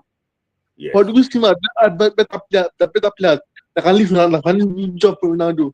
Not to Osimhen. I just need Osimhen to stay in Europe. But not going to Saudi. That's good luck for him. But for me, today, I should like a good manager that can change game totally. The Spectre was a bit smart when I was very good. They changed the game plan. I told it's very good today. Maybe when he play, it plays me a lot. So the desire to play for the team. But it's not there, but it's not there yet. But it's trying his best with the score for Nigeria. Defensively, they're a bit shaky. Ajayi is clubless now. I'm out to look at today for me. And concerning the park one, I'll be able to give them better training. But Yeah. what happened? That's my thought today. Thank you. Thank you. Thank you, Tokwe. Very simple, short. Tokwe does not actually take time. That's why I want to actually have him on directly, because it won't take so I'm just trying to take I know that Ladipo will be waiting for a while, for joining Henry, and so Ushi, I can see you just join now, but I'll bring you on later. Let me just bring him out to, so I actually been here too for a while. But let me start from I know that Ladipo, I know that, just hold your thoughts slightly. Let me hear from Matus. Matus, thank you for joining. Yes, thank you, sir. Thank you for Okay, having so me. your contribution. Oh yeah, basically, so I would say Boniface has been unlucky, sincerely. You can't take that quality away. Simple quality makes the difference. He has proven it, just as you correctly said. Last year, this was someone that competed for that. We're even looking at that was a strong competitor for the African best. Mm-hmm. And look at him. There is no way he got all those things by fluke. There's no way you just come and by fluke you get all those things. That means you have that quality. There's that quality. Mm-hmm. He was consistent throughout a season, Mm-hmm. and coming back whenever he leaves here, goes back there. That weekend, it's either he has an assist or he has a goal. Mm-hmm. So I would say the level of football in the Super Eagles is higher than the one they have in Germany and Leverkusen. Mm-hmm. I would say no. So if it's still possible to give him that time, I think that's fine. For Tolu too, he's actually showing he showed character. He might not be the best, might not be the most technical, but he showed character, and that's actually what we want. For the goalkeeping position, all right. Sorry, I want to ask you a question on Boniface. You said he's unlucky. Oh. Sorry, what do you mean by him being unlucky? Sometimes when you are unlucky, it's like you are putting efforts, and the effort is not yielding things. Oh, he's unlucky. Do you think he's really unlucky? Yes, I believe so. Why do you think? Believe so. Do you think Because it's enough efforts? To prove that he has been unlucky, whenever he leaves here and goes back to Germany. No, I'm talking. Playing for club and country is different, though. We know how he plays for Bayern Leverkusen. We know how he plays for Nigeria. Based on the way he plays for Bayern Leverkusen, they say, "Oh, it's unlucky he didn't score. He did this thing." But the way he's playing for Nigeria, you think he was really unlucky? Because he has a couple of so bad games. Like, there's some things he cannot do in his club, and he's doing it in Nigeria. Do you think it's really unlucky? Oh yeah, you've got a good point though. Well, I would still say, because look at the goal we had today. Yes, sheer quality too. The way Tolu finished, but his position. Yeah, he pressed, but the goalkeeper lost the ball. It was a mistake from the goalkeeper. If Boniface were in that same position, there's high likelihood he would have scored too. But I want to ask you a question. You said that if he was not in that position, before Tolu could score that ball, it was a press. It was a press. That was why he would. How many press do you think Boniface pressed today? If he run for like 1 minute, he will stop. He spent longer time on the field. Sincerely, I didn't come here to defend Boniface. I'm only saying that I still believe he's a good player. Mm-hmm. And if they're gonna drop him in the next qualifying round or next qualifying window, it's justifiable. It's justifiable, but that does not take away his quality. That's what I'm saying. And the goalkeeping position is good that we now have competition there. Yeah. Okay. It's good. So before I let you go, Imatus, where are you calling from? Lagos, Nigeria. Okay, Lagos, Nigeria. So Bobby Ray said that this super chat, he wants to ask, he said, Boniface's case has nothing to do with luck. You make your own luck. Do you agree with what he said? Yes. So it depends on how bad you want it. But I think he has shown he wants it badly. If we remove the lens of bias and look at that guy, the way he plays, yes, you can say the way he has positioned himself, he probably needs more intellect. Or he has to go. It's not just about sitting down and wanting something. If you put me on that field too, I will want to score, but I might not have the ability to score. You understand? So having that ability comes with knowledge. It comes with precise knowledge, intelligence. So probably you just have to sit back and watch the game again, try to understand what his role should be. If it's about the whole TikTok thing everybody is saying, we've seen more serious players in world football that still deliver results. Mm-hmm. I don't believe the TikTok thing has anything to do with his performance. Okay. I don't believe so. Like, yeah, we've seen Yeah, the likes of I agree. Ronaldo, we've seen the likes of Neymar, we've seen even players that are yeah. So I think they don't really have anything to do. So because some people are actually pro other people, maybe they are pro Tolu or they are or they are against things like this. They don't really like when the player is always out there. Someone is just too outspoken. So because of that, they just put that bias on him. You go see him. You go show for a No. performance. I, And you will see. before I let you go, I have to disagree Okay. on you on one point. See, Okay. you mentioned that some people are pro Tolu, maybe they are against Boniface, they are Osimhen, they are against I won't things like that. So I don't like that type of direction. See, Okay. this Nigeria, that's your opinion, but this Nigeria is for all of us. If Boniface is scoring for his club, it's for his pocket. What Definitely. Boniface can do, I'm not a bad Leverkusen fan. What Boniface can do is for Boniface to come and do well for us. And all Nigeria will celebrate him. For example, now, Boniface scored 2 goals today. Do you think Boniface will not shut people up? He will, So, yes, he will. He will. It's just for you to come and show workings. That's what he said. Come and show workings. So when you show it, those that criticize you, they will keep quiet. So For example, yeah, he can. Siri has came to Unity Cup. We were praising him because Boniface did not do well. Tolu too came to Super Eagles. This is his 3rd cap, is it? Is it 3rd or 4th The cap? fourth, yeah. Fourth, cap. fifth, yeah. He don't score. So all Fourth, those yeah. things did not work well for him. I hope that it can be excused from Super Eagles. Let him go Yeah, so and he do can. well.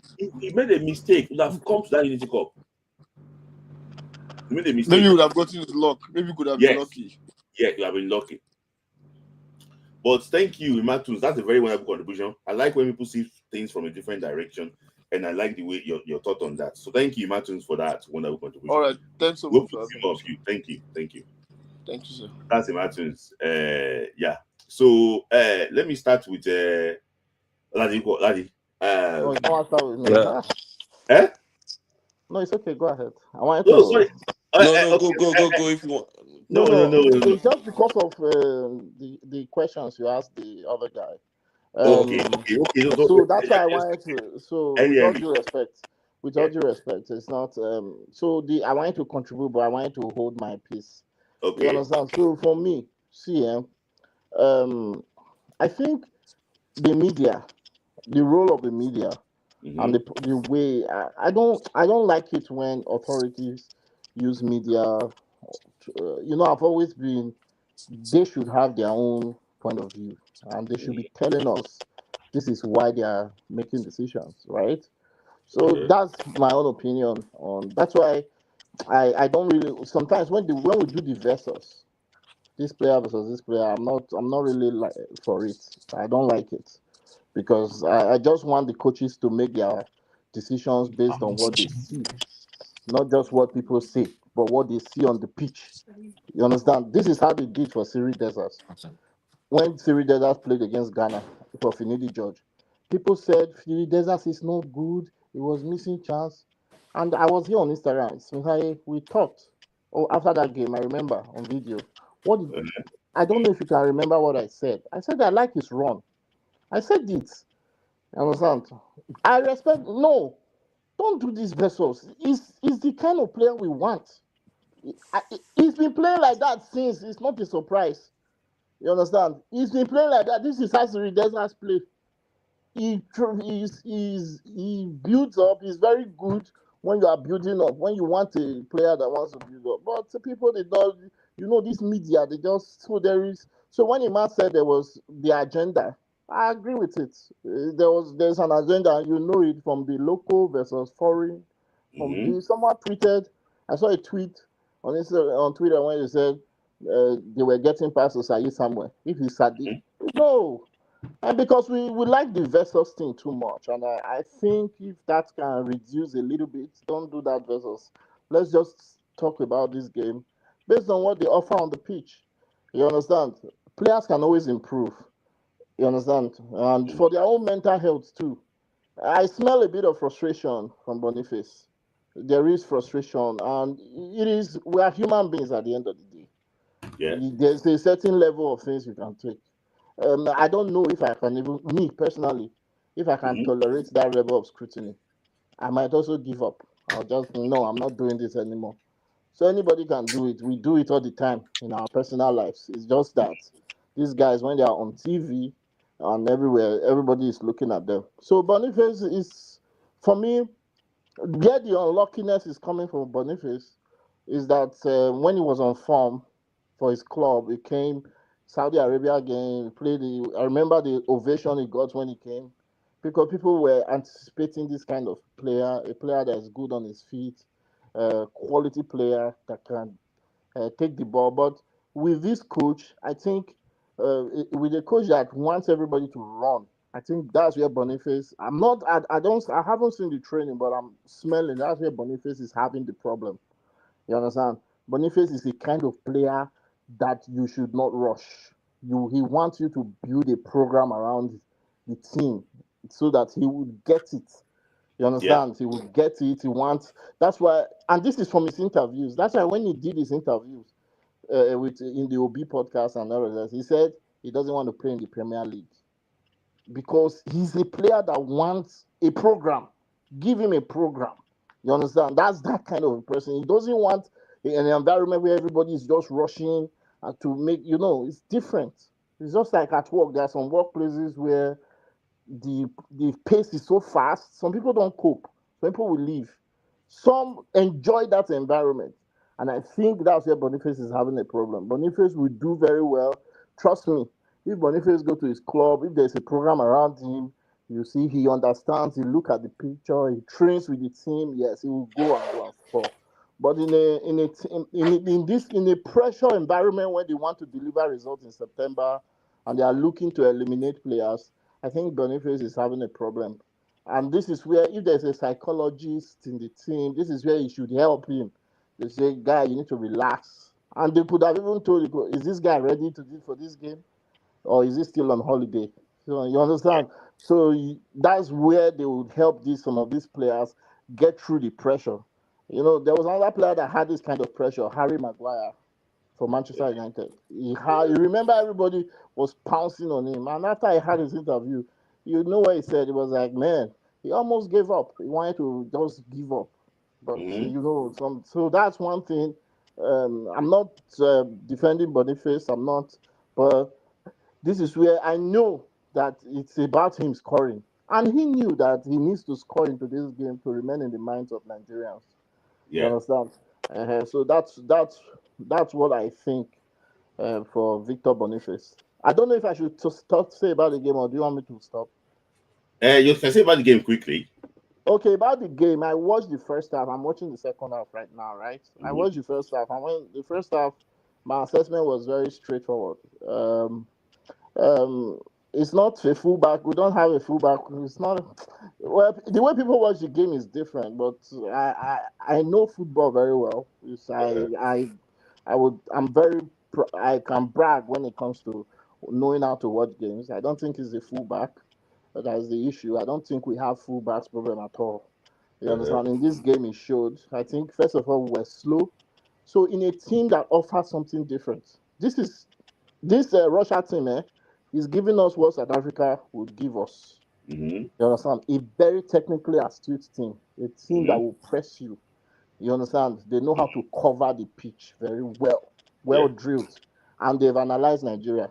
This team analyzed all of Eric Shell's game in the Unity Cup. They saw the way he wants to play. He's a young coach. He wants to also impress the Russia coach. This is what really happened today. You understand? That's why Eric Shell had to. I think he got it. That goal he got was a gift. He would take the goal and change to 3 at the back because he was surprised that someone read his tactics. You understand? So teams that do not have as much athleticism at the back, they try to get you to play in the game. So they want to get you to be passing, to be caught up in the middle of the field, to be passing, to be doing all those things, and they'll be struggling for the ball. What they really want to do is just direct. They want to score and make your life just difficult for you. You understand? So you won't be able to, because team expands when you want to keep the ball, and so you won't be able to do those things. So today we needed number one a midfielder that can cut a pass straight down to Boniface, straight. You understand? Straight. But the problem was Boniface was coming short. That was his problem. Boniface was overweight. He was coming short to want to come and collect the ball. The runs on the in the front was poor. Moses Simon, Boniface, and whoever was there in the left. See, there was a moment in the game when Onyedika was with the ball. None of them was running. No attacker was running. They were standing. They were just waiting. As if Onyedika would do magic. You understand? What do you want him to do? He will pass to the side. Russia wants you to pass to the side today. They want you to just play around. Number two, our two center halves are slow. They invite the pressure. Oh, but when they get it, True Second cannot even play a pass because when the pressure comes, it's too late to want to release the ball. You understand? So he cannot. So they can't do what they do in training. They basically stop them from doing anything they've done in training or in the previous match because they can't find the players they want to find. They want to find, obviously, they want to find those players that can give them width. You understand? But they can't. They won't find them because they'll be caught up in the press. You understand? So, today the only solution was for me the Oyedika, who did very well, not to go to the side and try to play direct. You know, sometimes you need to say no. I'm not allowing this happen. Not today. You can't be pressing me. Initiative on the pitch. Once you get the ball, forget what you've done in training. But I'll tell you, Boniface, run. Once I get the ball, I want to pass straight because I know that these guys are not as athletic in the front. They want to just make us so that it will give us space. I want to play the ball to you, hold the ball there, and let us press. So for me, it was those two. Our two center backs were a bit slow. Onyedika was going to the side, which they wanted. I'm not saying he did do well. They wanted that. They wanted Onyedika to go to the side. Remember, fullbacks only attack when you are with the ball. It's not when you are not with the ball. They can't go forward. You understand? Yeah, they can't go forward. So they can't give you width when you are with the ball. So when you are with the ball, you even showed it. There was a moment in your frame when we were with the ball, the fullbacks were in the right position. They were top, giving you width. But the attackers were not moving. Moses Simon, see, that my brother Yemi that came to speak, he just said it. Moses Simon it's a bench player. It's a player you will bring in. This coach should look at this game and say, look, do I really need to be playing Moses Simon for 90 minutes? Moses Simon is a player you should bring in. When the game is open, you understand? My guy cannot make a decision. He prefers to do one thing at a time. You understand? He run at so if the big game is open, he can run more at players. You understand? When Olakunle came in, you saw that he gave a little bit of relief to Bright Osayi Samuel because he was moving. He was moving. He was ready to take on. So that we didn't get a lot of movement up front today. You understand? That was the problem with it. And that's because he's playing, probably maybe because he's playing a diamond. He wants to play, you understand, that kind of choked up midfield. So the players, they want to press the defenders. So when you are with the ball, they don't want to do anything because they are just tired. They just want to, you understand, they don't want to, they are with their man. I don't know if you understand. They are marking the defender. So they don't care about running into space. So this is where people can also, Eric Shell can also improve. They can talk to the coach to say, yo, sometimes let's allow these players show their quality. Let's show what they can do on the ball. You understand? Relax the environment a little bit. Let's see what these players can do on the ball with quality. Show me quality on the ball. So I don't want to talk too much, but this is. All right, thank you. And let me just hear from Ladi too. Ladi, your thought. Okay. First off, nice analysis, Henry. So first off, I think from this window, we can tell without politics, we can tell the players that are going to be staying with Super Eagles and the ones that will be leaving. without politics. But with politics, we are going to have some people that are going to be coming back. Respectfully, no home-based player should return to Super Eagles. None of them is worth going to Nations Cup because from this Chelsea formation, the type of game he plays, by second half, say maybe by 60, 70 minutes, these guys are tired because they are running from first minute. So they need to have almost two people on each position. So if you are going to be having two people on each position, there's no how we want to risk all these home base player that they would. It's easy to just put ball on the left side. They will forget the ball is already behind their back. So I mean that's that for them. We already know players. I'm still anticipating this stay or go. This thing you're about doing before we came on. I'm Yeah. anticipating it. That's one. Two. This guy, some people are saying the goal was a gift. It wasn't a gift. It wasn't a gift.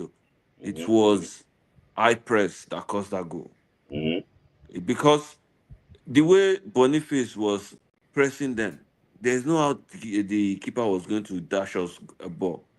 But from the minute Arukudare came in, and he was giving ginger to the man on the left, to the man on the right, and they were giving out, he had no choice than to make wrong decision. Yeah. So if you see the way he plays the ball, you will know, okay, this is a disciplined striker. He might not be so much of a good player, but you would know this is a disciplined striker. And then earlier in the day, I saw the match on Eagle Striker. He said he would give Uche a 6, which I'm not questioning, and he's going to give Boniface a 6. Boniface did not contribute as much as Uche did in that match. Boniface did not contribute. Boniface is supposed to get a 3 or 4. Because me, for instance, I'm not going to rate a striker on just goal. Victor Osimhen did not score for us in Nations Cup, but he was able to contribute with his, would I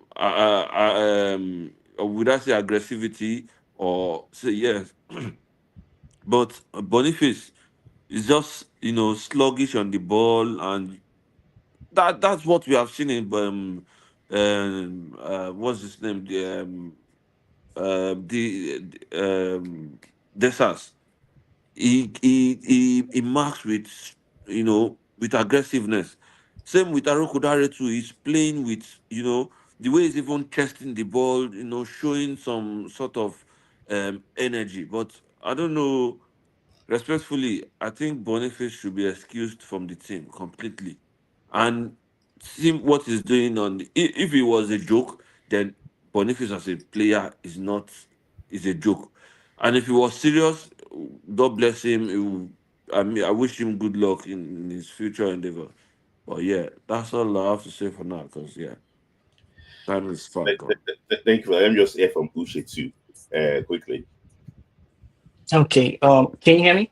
Yeah. Okay. So I'm going to start with. I just listed some few points. I'm going to start with our center back. We have center back issues. People were asking why what's his name Okoye wasn't playing from the back. Yeah. The few times we played from the back, if you notice, we were just playing diagonal passes. We weren't playing like vertical passes. Like you could see when Benjamin Frederick was with the ball, he could take a pass and beat like he could beat the press. He knows how to beat the press. So that's why Okoye just realized like, okay, I can't keep playing, I can't try this. And again, most times if you see you see sometimes what's his name? Ekong was getting caught. He wasn't making his decisions very quick. So that is one problem. And it shows that, okay, going to Saudi Arabia it was a good decision for him, but wasn't a good decision for Super Eagles. And so the NFF needs to understand, do you want to play in the World Cup? Do you want to do well in the AFCON? Or you want to do averagely well? So if you want to do well and qualify for the World Cup, you have to make decision to the benefit of Super Eagles and not to the benefit of the players. We're not racking caps. So right now it's showing in Ekong's game. Ekong is not making quick decision. It's not asserting himself. Like I prefer Benjamin Frederick's game compared to his, because Benjamin Frederick was making those quick thinking passes. Even and you could even say Ajayi was lackluster. There were times they beat during the counter attacks. I was like, oh, I was getting scared, because if Russia had better decision making players, they would have probably won by 3-1 today. Let's be honest with ourselves. Then this is actually segueing into Osimhen's, what choice Osimhen would make. He has to make a decision. Am I making the decision for myself, for the benefit of myself, or am I making the decision for the benefit of Super Eagles? If he goes to Saudi Arabia, it's going to show in his game. He's going to show in his game. And I know Osimhen is this kind of player that likes I agree with you. likes the crowd. He likes the energy from the crowd. He functions with the energy of the crowd. If you're going to Saudi Arabia, you're not going to see population. So he needs to tell himself, do you want to make the decision to stay? Because look at his trajectory right now. He's moving from Italian Serie A to Turkish League, from Turkish League to Saudi Arabia. That is actually bad for our football. The best player in 2015 under 17 has ended up in Saudi Arabia just because of the cash. We might say he wants the money, cool, but money is good, but I feel like he should make decision. I have something to say when you're done, please. He should make decision to the benefit of the World Cup next year. If we are going to play the World Cup next year, we should be going with players that when the other team sees our players, they'll be like, wow, okay, these people do, because most times it starts with psychology. But if Osimhen is going to play in Saudi Arabia, it's going to show in the Nations Cup, it's going to show in the World Cup. So he needs to sit back, understand that he can go there when he's 30. He can play the next 3 years in Europe and then go when he's 30. But that's by the way. In regards to Boniface, we can see the difference. People say, let us not compare. But I could see the times he was just jogging. He would jog, you could just be like, why? When Tolu came in, you could see the urgency. Tolu made sure that he kept chasing the ball. Even the ones that he would play, the passes that he was going off. But you could see the urgency in his play. I think Boniface should be excused for the meantime. Let us build a system. I can see that Shell has a structure. Let's build a system of play. Let the players get it first. Then you can make way for Boniface to come into the system.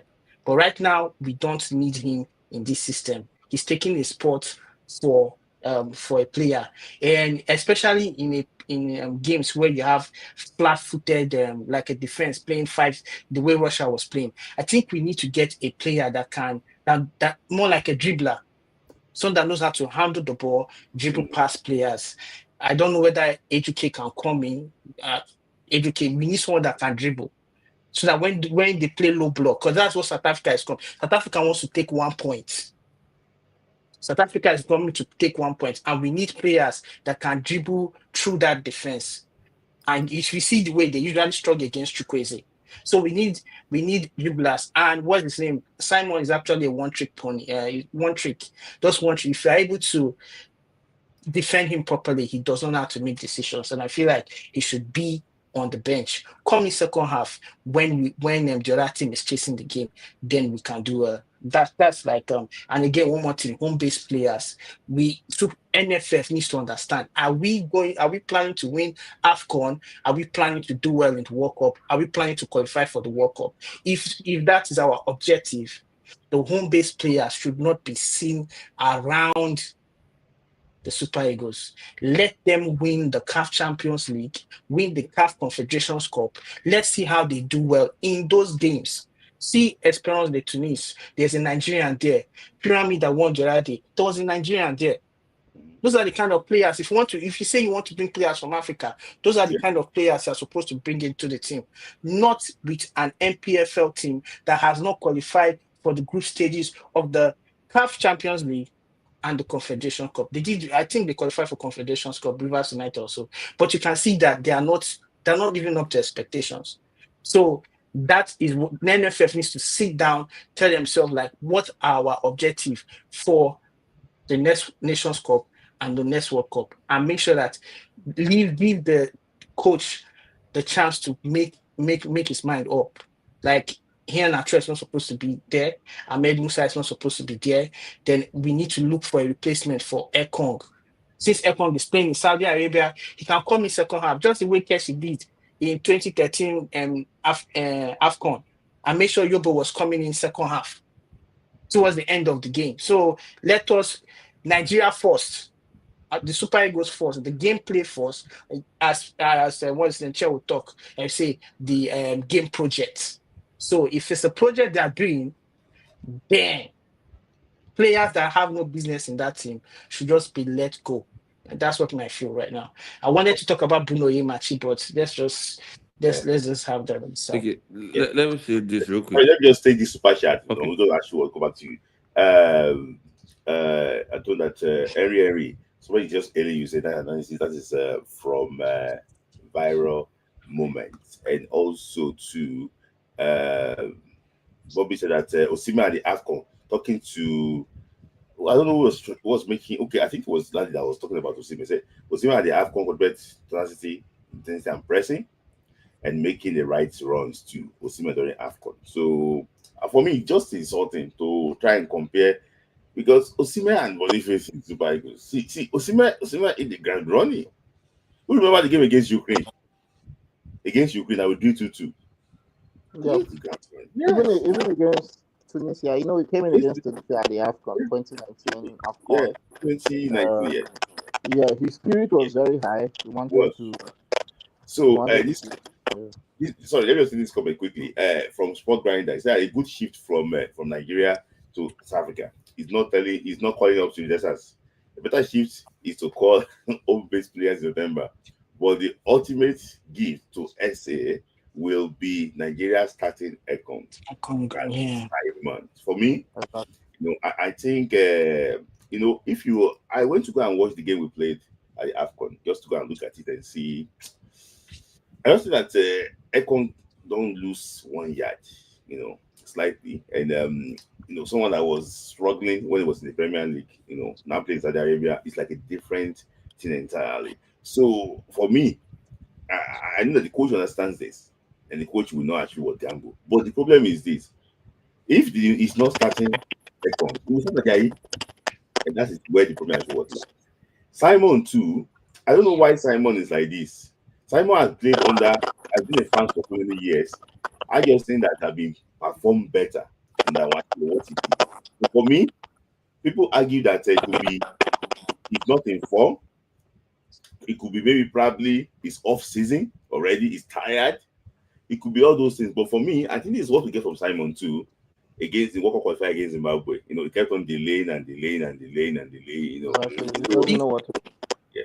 Did you see there was a part in this game, there was a diagonal pass he was supposed to make to Boniface. Boniface had made himself available because as he had given him that pass, then Boniface can turn and look for a player to pass him. But he kept holding on to the ball. Mm-hmm. So it's just that. So Landy, please, your thoughts. Okay.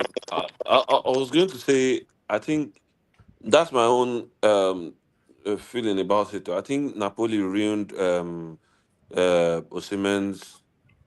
I mean, I wouldn't say career, but all these things happening to Osimhen, I think Napoli ruined it because they gave him a contract that he doesn't necessarily need that kind of money as at that time. At that time. So it ruined his mentality and placing your lifestyle on such money. If he was going on, say for instance, he was getting 200 as at that time, and then the next contract was about 220, 230, but because they wanted to get so much money from him when they sell him, they inflated his wages. So now it's affecting him. It doesn't. The fact that he even is a kind of player with big ego and join a couple with he doesn't want to reduce his money. So now all those big mouth press guys that are hanging around him, all those fat head guys hanging around him, they are not making him think straight. They are just he's just thinking like, you know, I'm scared he's going to end up in Saudi. And if he ends up in Saudi, that's the It's end of done. Osimhen's era. It's done. It's done. What Laurentis did was to give him. It's more like giving him a rope. Just hang yourself, hang your career, just hang it. Yeah, because That's what it's like. that Suicide. money they offered him now, that is what has Yeah. killed his But career. Because if they gave him, my brother Oladipo, like yeah, why I would beg to differ is just because um, I don't know him very well, but from the outside looking in, maybe Napoli wanted they wanted him to be. You know, Napoli they built a team around the number 9, so they did the same thing to Cavani. They wanted him to. They didn't just want to give up on Cavani. Cavani wanted to go a long time ago. You understand? They always want that number 9, and they felt Osimhen was that kind of quality, which is a plus that they wanted to keep him. But I'm from the outside looking in. You understand? I yeah. don't know.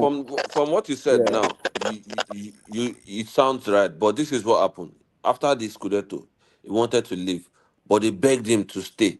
So he said he wanted to compensate them with, say, for instance, the amount they are going to buy him from Napoli. That's say he wants to compensate them, and they gave him a big contract that he was the most expensive player and highest paid in Italy.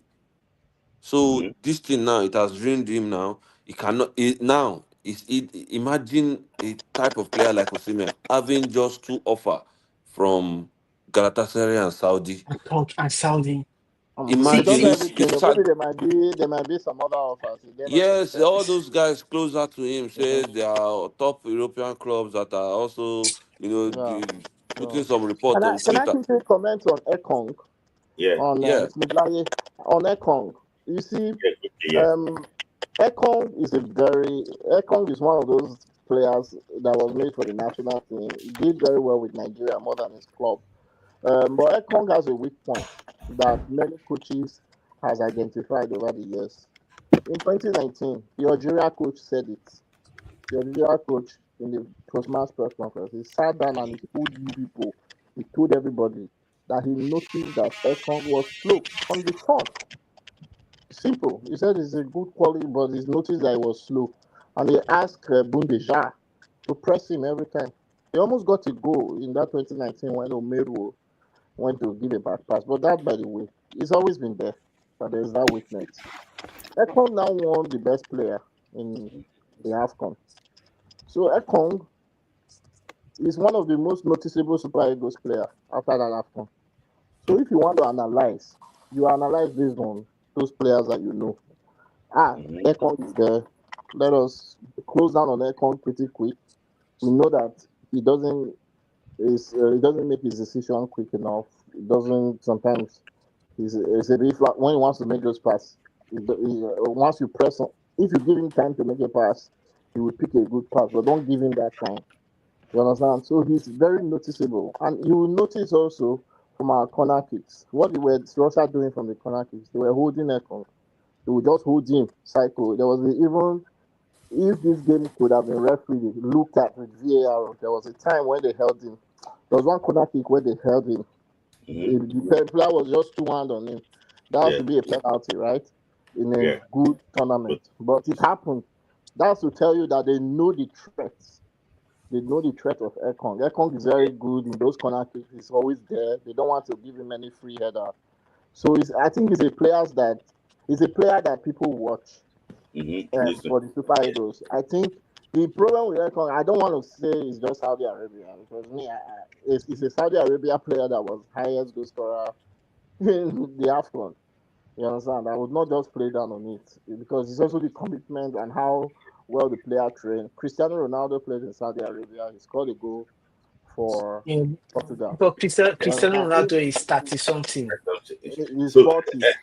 uh, Yeah, And besides, sorry, so minus that, they are. Oh, I lost my train. I was going to say another example in the Saudi Arabia league. You understand? I know they are trying to build up their league and stuff like that, but I don't want to fault the league for Ekong's quality. I just think those things have always been there. Now it is more noticeable after the AFCON. You understand? If you see, go and watch. If you look at the NFF team chat, Twitter, this thing on Twitter, you will notice the South Africa players people there. They were talking about. They were writing Ekong, Ekong, Ekong. They know. Everybody knows. It's not a secret anymore. Before you can hide it because Ekong was not well known. But now everybody knows that Ekong decision making from the back. If you press him high, you can cut all the supply to the rest of the team. I don't know if you understand. Yeah. Just to before I let you guys go, let me just say something too. Sierra Leone coach too in Benin City when they came to draw Nigeria 4-4. He said that Ekong is not going to turn. He said so they worked on that area. So Ekong put Akpoguma in trouble. In that game. So it was just I hope he improves very well. But William Jose Ekong, I just think that in a back four system, I just will be in trouble. So before Laddie, I think your guy is going to Saudi Arabia. Saudi to go. I wish him luck. But before I allow you to go, so Laddie and Uche, so just respond to this comment. Say, Napoli did ruin Osimhen's career. His agent who advised him wrongly. Why did Kravastelia leave PSG. easily? Every one of you guys know the answer to this question. Okay, did Carrasquevilla, did he sign a booster contract while at the middle of the season? No, he did not, because he has already had his plan prior to that.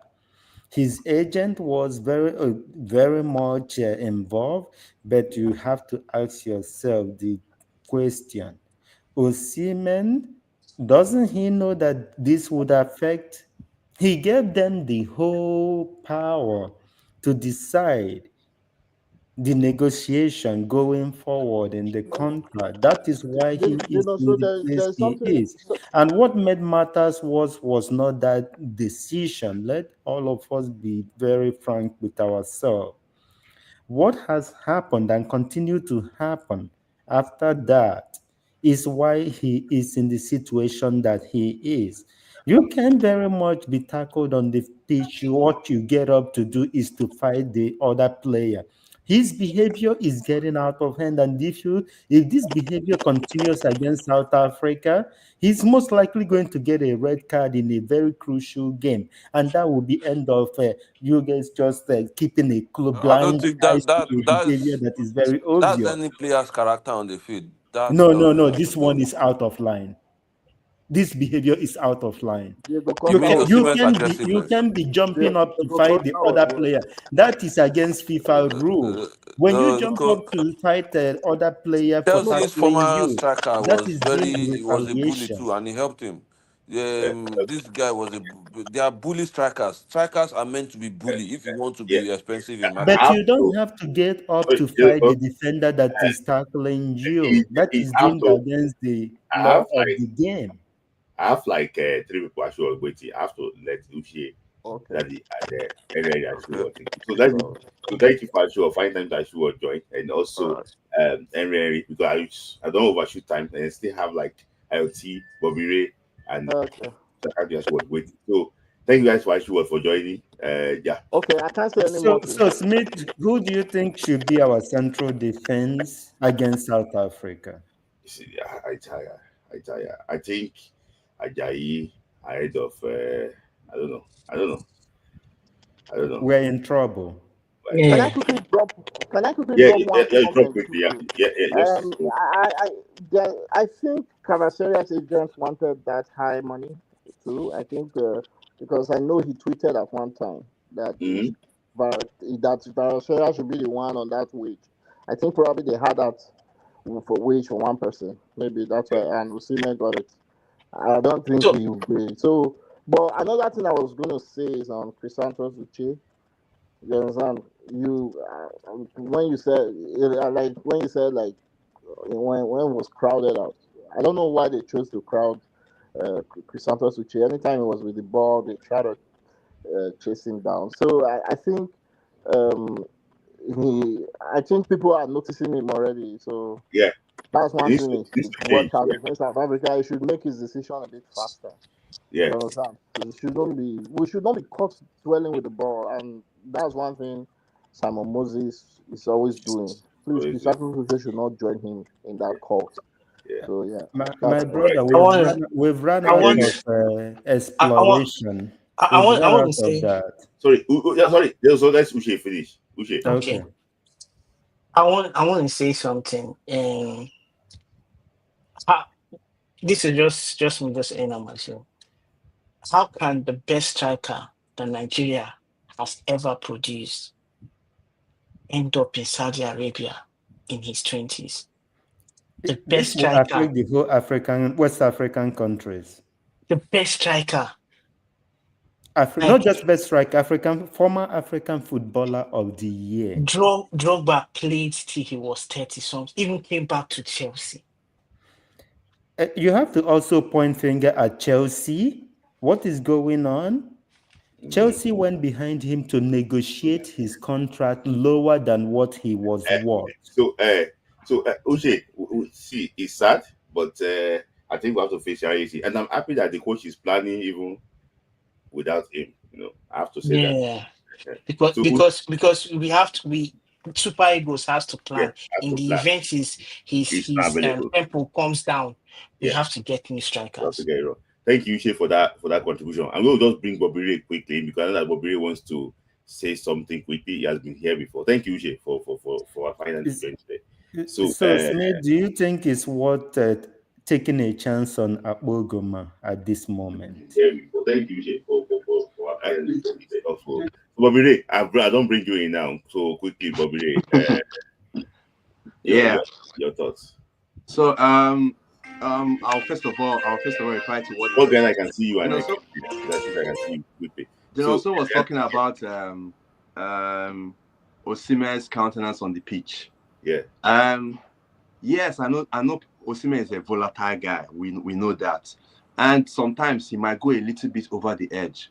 But what he does on the pitch, does he do it more than the likes of Eric Cantona, Roy Keane, Ibrahimovic, Sergio but you Ramos? know he is not from that continent. No, leave the continent. See, these are part of the things he brings to the fore. Yes, we know he's aggressive. Yes, but those things put the defenders under pressure.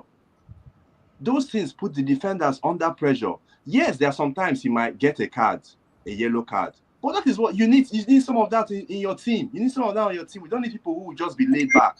No problem with that. Yes, sometimes I know he can, like, for example, the last game he played where he was, I've forgotten the guy's name that he was struggling with. But that guy was on his back practically throughout the game. The guy was, so I won't even blame him. I won't blame him. But yes, sometimes you might say he shouldn't go over the edge.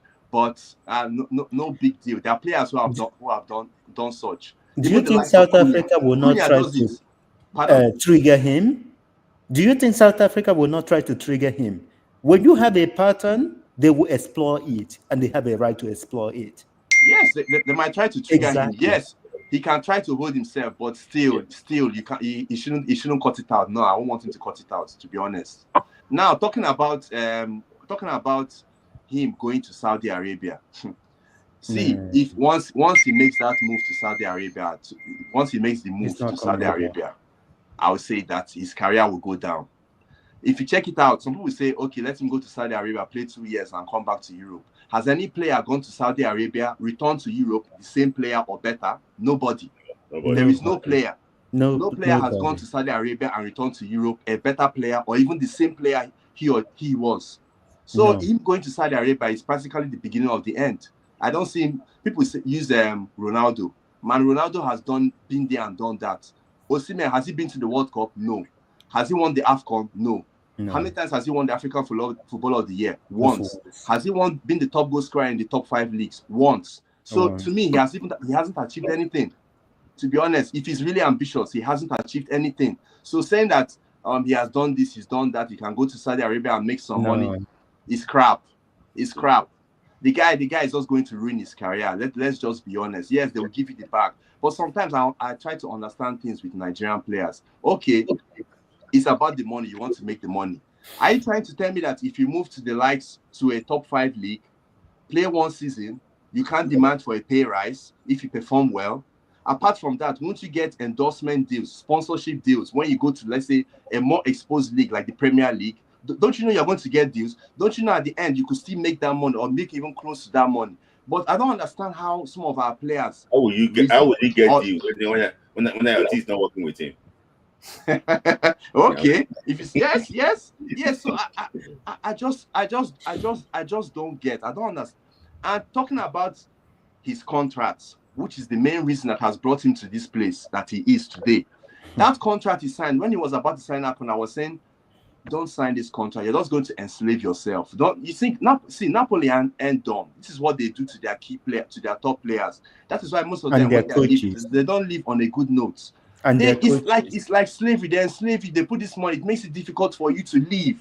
They put that price tag of like 100 and something million. How many people are going to come for you? You have to study the market, see what's going on. So first of all, he got bad advice from his so-called agent. And to me, Bob, do you think Osimhen is not worth more than the Enzo and Saicedo? No, pardon? Is Osimhen not worth more than Saicedo and Enzo? We're about to ask the question. Of course. But before I let you go. Yeah. When Osimhen signed that contract, yeah, they were buying Caicedo, they were buying Lavia, they were buying Enzo. Big money.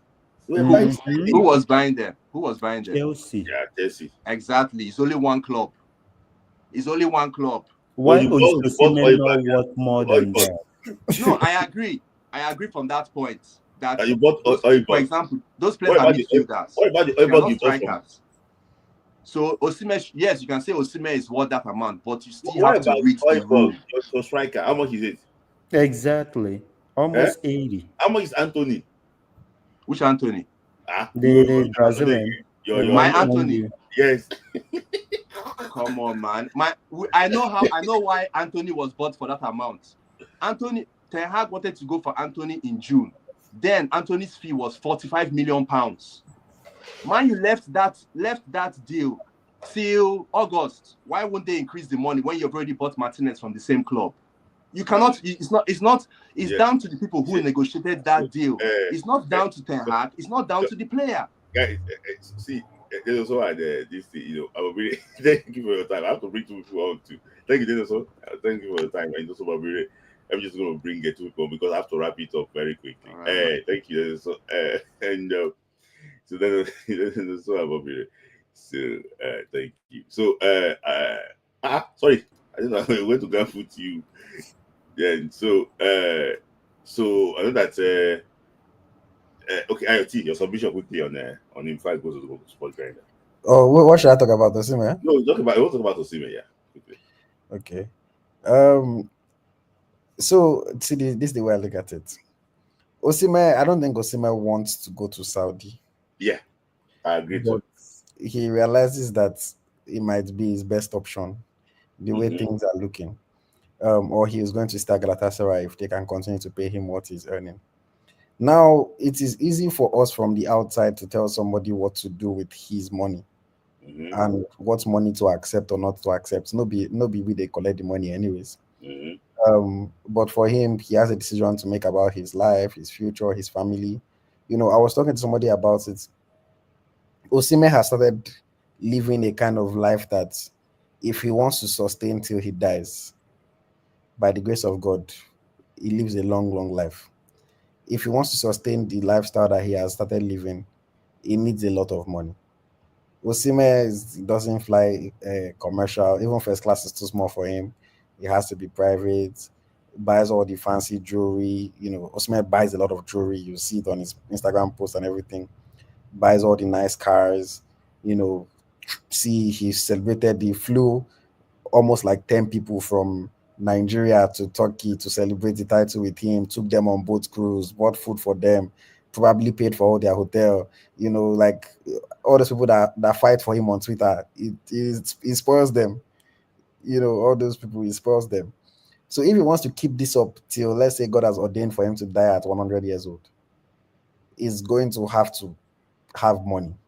And he might be looking at it that, well, the way I can sustain this is by going and making 30, 40 million a year. From a fan's point of view, obviously, we're like, why would our best player, the best that we've seen in such a long time, the one that actually has potential to be consistently talked about among the best in the world, why would he go for this amount at this age? Why would he just go and chase the money? But it is his life. It will be disappointing to me if Osimhen joins any Saudi team right now. But at the end of the day, Osimhen will say that it's his life. Nobody will tell him what to do in his life. He will do it by himself.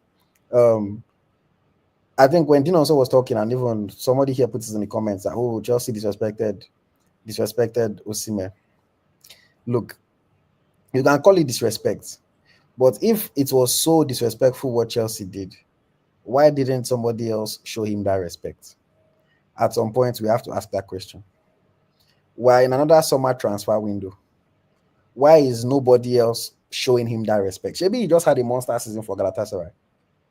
Why are people not chasing and jumping on top of each other to sign him? We've seen it all around when other young players step up. Like when Erling Haaland had his breakout season at Dortmund, everybody wanted Haaland. Man U, Chelsea, Man City, everybody wanted Haaland. It was about which one he will now choose. When Eden Hazard had his big season for Lille, everyone wanted Hazard. Man City, Chelsea, Real Madrid. It was about which one he would choose. You know, we see it. Clubs jump on their backs to sign quality players. I was talking to somebody that is very in the know before I joined this live tonight, and the person told me that the scouts that he has spoken to, that have spoken to clubs, that when they mention Osimhen's name to certain clubs, one of the big things that they say is attitude. And because we love him and we're Nigerians, we've obviously defended certain things, or some people have defended certain things that he did in the past. But at the end of the day, nothing is erased from the internet, no matter how much you clear it and no matter how much piles on top of it. Whether we like it or not, some people think that Osimhen has attitude issues. Whether we like it or not, what he has done in the past, how he has spoken in the past in public, people look at it and think this guy is a volatile guy. We probably need him to come and prove himself before we're going to pay him this big bucks. Because if he comes here and he does something wrong and we're committed to this, it's not going to work in our favor. Somebody is saying Osimhen is African. Obviously, African factor matters, but let's be realistic. It is beyond just being African, because some Africans are getting signed, some Africans are getting big money. Somebody else said Juve came for him, he declined. Juve did not offer him what he wants. That's the reality. Juve did not offer him what he wants. So at the end of the day, I think Osimhen should do what he thinks is in his own best interest. My preference would be, my team already signed the lab, so I'm not signing him again. So my preference would be for him to join Liverpool or join any other top team out there that he can continue to compete at the highest level and can do well for himself. But at this point, Osimhen matter don't tire me. It's the same way Boniface matter don't tire me. Osimhen matter don't tire me. We've been talking about this transfer for almost more than 1 year now, that we've been talking about it. He should do what he wants to do. Nigerians will support him regardless. You know, there are people that will come and tell you if he joins Al Hilal tomorrow, some people will come and tell you it's the best thing that he has, you know. So yeah, he already owns the streets. I saw one of his guys on Twitter, one of the people that he flew to Istanbul, was saying that that there is no world. He said there is no world where 700k per week is too small for us. And I said, he's saying 700k is too small for Osimhen. Okay, no problem. See, people will surely defend him, but at the end of the day, he should do what he wants to do. He should do what he wants to do. Yeah. And somebody, sorry, let me just say, because some people are saying that, oh, other people have attitude issues. Yes, other people have attitude issues. But if you want us to start listing, and in the past, when I said this about Osimhen, people called me a hater. I don't know if you remember Smith. Like, people said, oh, I'm hating. There's a list of attitude is one thing. There is a list of things from the attitude to the injury, to his injury history, to his wage demands, to him being African. There's a list of things. The fact that he has only had one season at the top flight where he was banging in goals. When I No, spoke about people, no, no, he has only had one season at the top flight where he was banging in goals now. It's the no. fact, not the where which other season did he have other than So this? he had his season. He had double digits in any other season.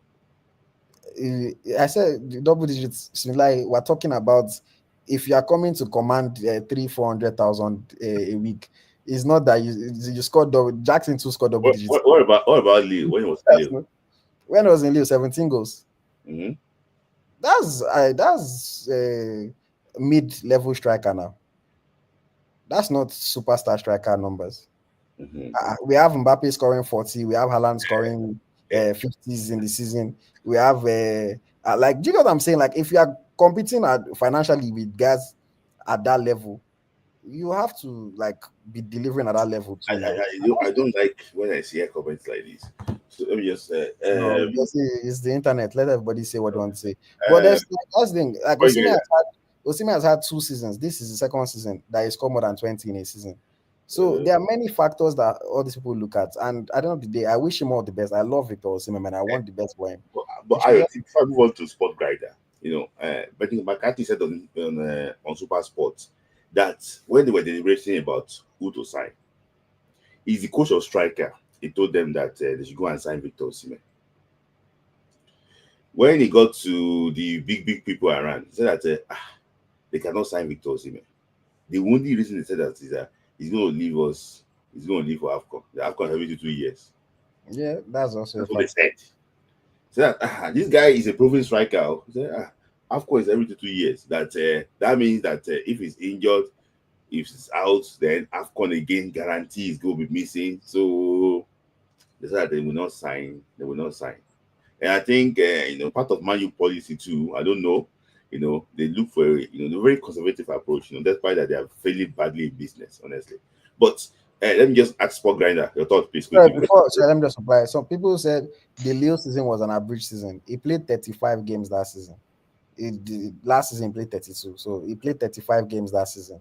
He scored 17. Last season he played 32. He scored 17.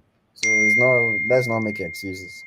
But yes, let's try and kind of go. Sport Grinder, yeah, quite good. All right. Yeah. So the ones I really want to talk about is just in relation to the SA game because that's really the important part. Yeah, We do have the team that can beat SA, I believe so too.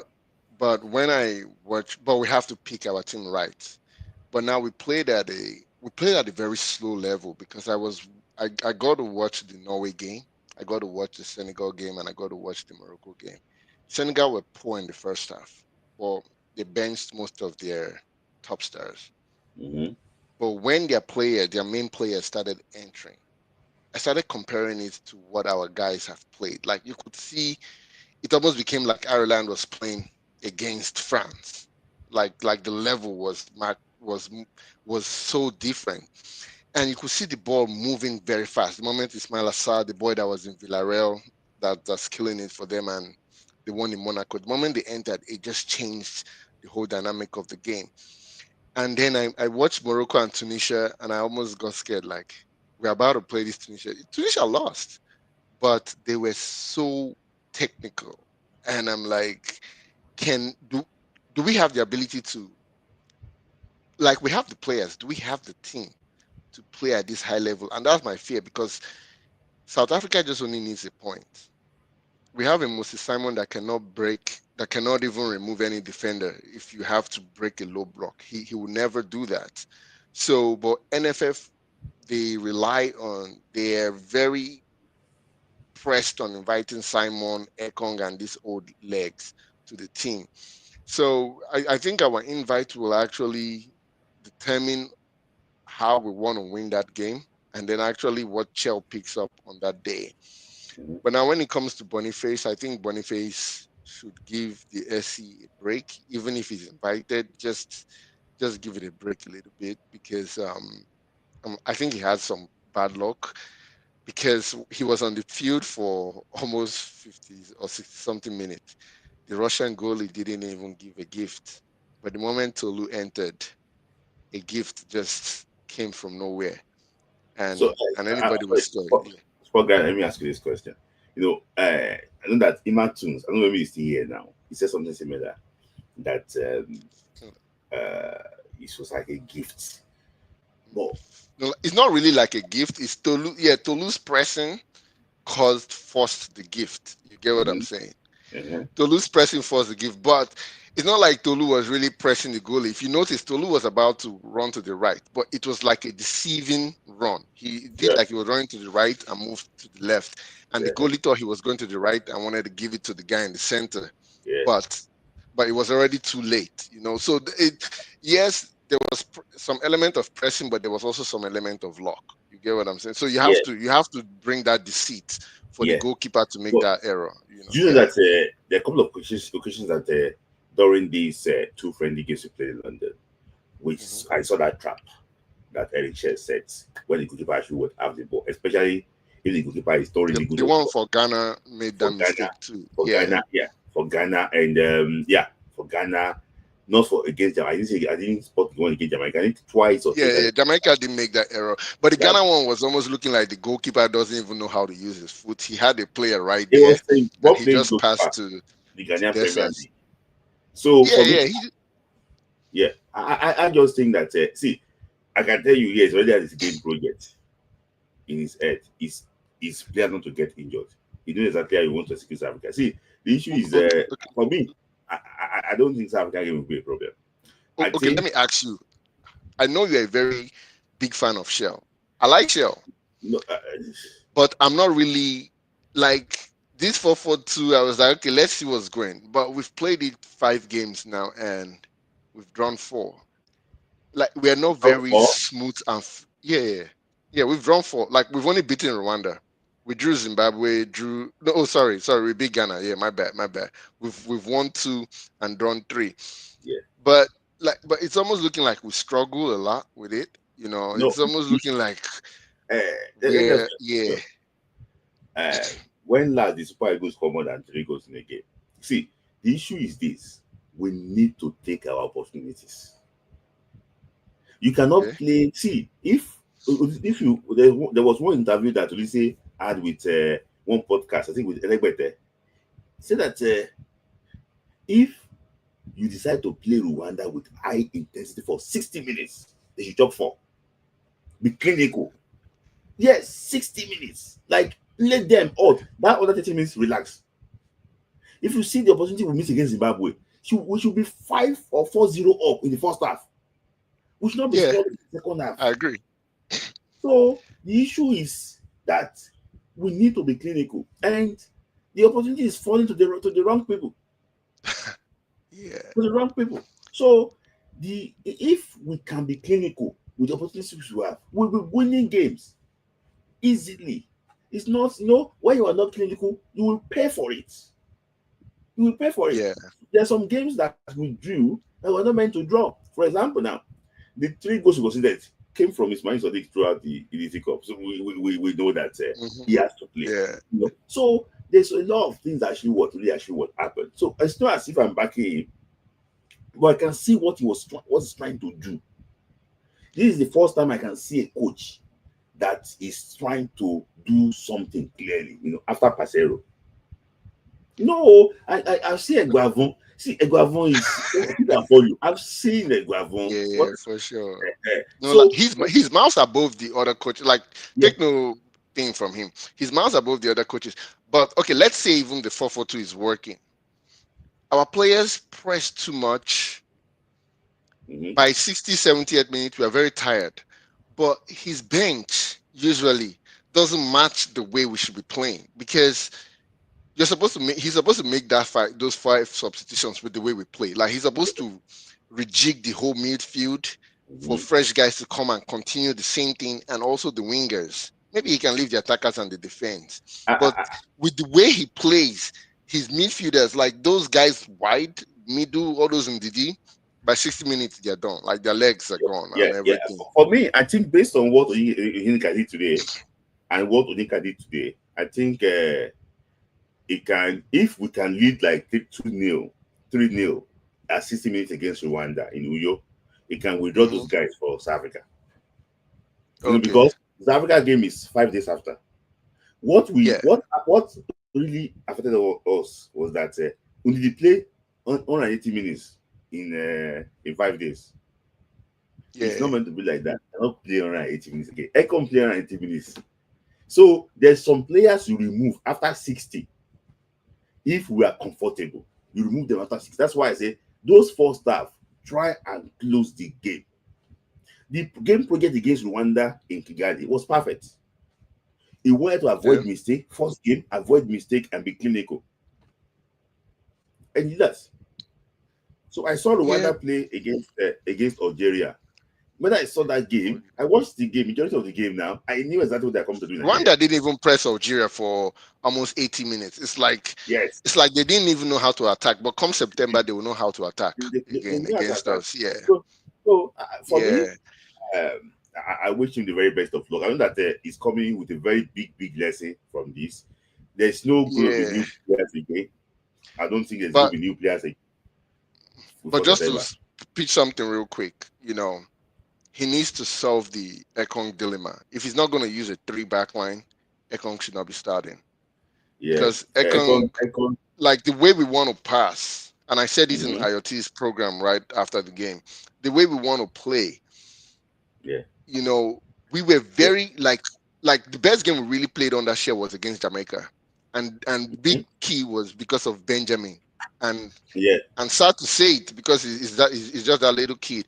The boy was passing straight. He was going vertical, and his passes would just run through 2 Jamaican guys, beat people, and find a midfielder that was almost in the middle between the half line and Jamaica and could make easy passes into the box. And again, Desa's movement helped that a little bit.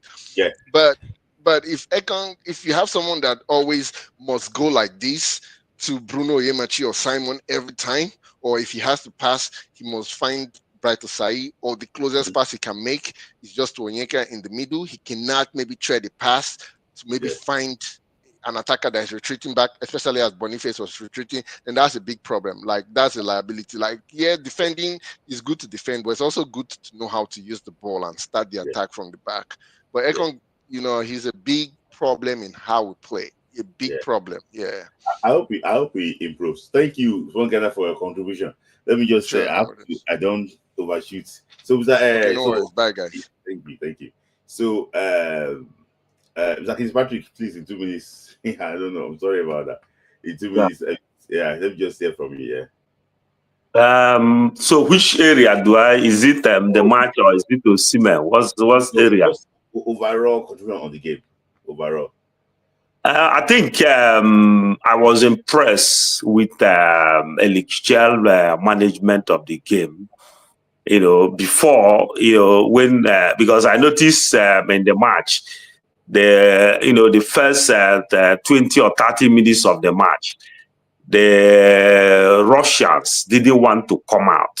They were in their side of the pitch. So Nigeria was just playing the match among themselves. They were not penetrating. I don't know, because the Russians also did not want. I know that the Russians, if I'm to go through the record of their last 5 matches, they beat Zambia 5-0. They beat Syria 4-0. They beat Syria 4-0. They beat Brunei 11-0. They beat Grenada 5-0. So somehow, if statistics is anything to go by, it seems they are a very high goal scoring side. And then they were playing in front of their capacity crowd of 45,000 crowd. So personally, I'm not using that match as a yardstick of what to expect against South Africa, because it's a friendly match. So, and the Russians were cautious not to concede, even though they finally gave us that goal. But, the South African game is going to be a totally different game altogether. So people that are thinking that if this person does not play well here, it means also he doesn't going to play well against South Africa. I don't agree to that, because friendly match is a friendly match. Apart from players you discover, you can play very well in your friendlies and come to the main competition and fumble. I still remember the US 94 World Cup and even France 98. Spain won all their friendlies and Nigeria lost all their friendlies. In the opening match, Nigeria still overcame all these countries. So sometimes it can give you a false, impression about the game. So, but personally, I was happy with the way he managed the game. He removed Bashiru and brought in Ubub, or like before, where he changed striker for striker without understanding the importance of getting, because he knows that goal was a goal that was, the Nigeria didn't get much chance apart from maybe Bashiru in the first half, and who again that got another chance in the second half. So, is it what? No, I said continue. So they didn't get much chance. So when they finally got the chance, got that goal, I expected him to, defend the goal without, and he did exactly what my thought is, because this was an area that he has been lacking, even right from his days with Mali. He want to score more, and in the process he will lose everything, and so, but this time around, maybe he had the comment from people like us, and then decided to remove, brought in a defender. So I was happy. So personally for the game, I'm not using it as a yardstick to assess that, okay, since these people didn't play like this, they're not going to, against South Africa will be a totally different game, which, things he gets it right. I hope he gets it right. Let me just hear from Vicky quickly, because already I've not finished about Osimhen. I want to say something about, because just briefly, people are saying that the only Saudi team and Galatasaray. I don't think the transfer window. The first phase of the transfer window we end on 10th June. Today is 6th. Then it will open again on 16th June to end in 1st September. So there is still enough time for other teams to show interest. Because one thing, even this Galatasaray, nobody knew that this Galatasaray will come at the last minute. In fact, at a time, it looks that when the Chelsea deal fell through, everybody thought that everything has crumbled for Osimhen. He's not going to play under Conte and he's going to be sitting at home for one season, only for Galatasaray. And you know that most of this deadline day transfer has happened. I remember Thomas Partey was deadline day from Atletico Madrid to Arsenal, £45 million. The same thing with Ashaven from Zenit St. Petersburg to Arsenal. It was also a deadline day transfer. Cavani from PSG to Man U was also deadline day. So you never can tell. That deadline day may be the day that you see all those teams that are hiding, because sometimes teams are, sometimes they retreat from their shell, waiting, just like Arsenal, when they see they don't have the money to compete with the big teams, they are targeting deadline day. They will just go there and, the same thing even happened to Raheem Sterling, even though he didn't live up to expectation, but Raheem Sterling was also deadline day transfer from Chelsea to Arsenal. So you can't say that because only these two teams are showing interest now, it means that the other teams will target that deadline day, which has always been the case, on this transfer, even though It's not over. Okay. It's over. Yeah. Sorry, let me just quickly say, Mr. Patrick, but what you're saying about deadline day, if teams, teams are getting business done early, especially teams that are going to the Club World Cup are trying to get business done early. If any team is coming to sign somebody like Victor Osimhen on deadline day, it's either they got desperate and there was no other option, or Osimhen lowered his wages. Let's be realistic. Yes. Like a player will Yeah, but what I'm saying is that the window, the first phase of the window will end in 10th June. No, It will open again by 16th 1st September. So this is from 16th June to 1st September. It's a long time. I understand. So you can't just close and say, okay, this is the case. It will not happen again. In fact, he will repel in Napoli. And what I heard also is that Conte may be leaving Napoli. It's not as if anybody is saying it would not happen. What we're just saying is that right now the interest is low, and that's the unfortunate reality. Yeah, the interest is low. This is transfer, especially for somebody that his wages are high.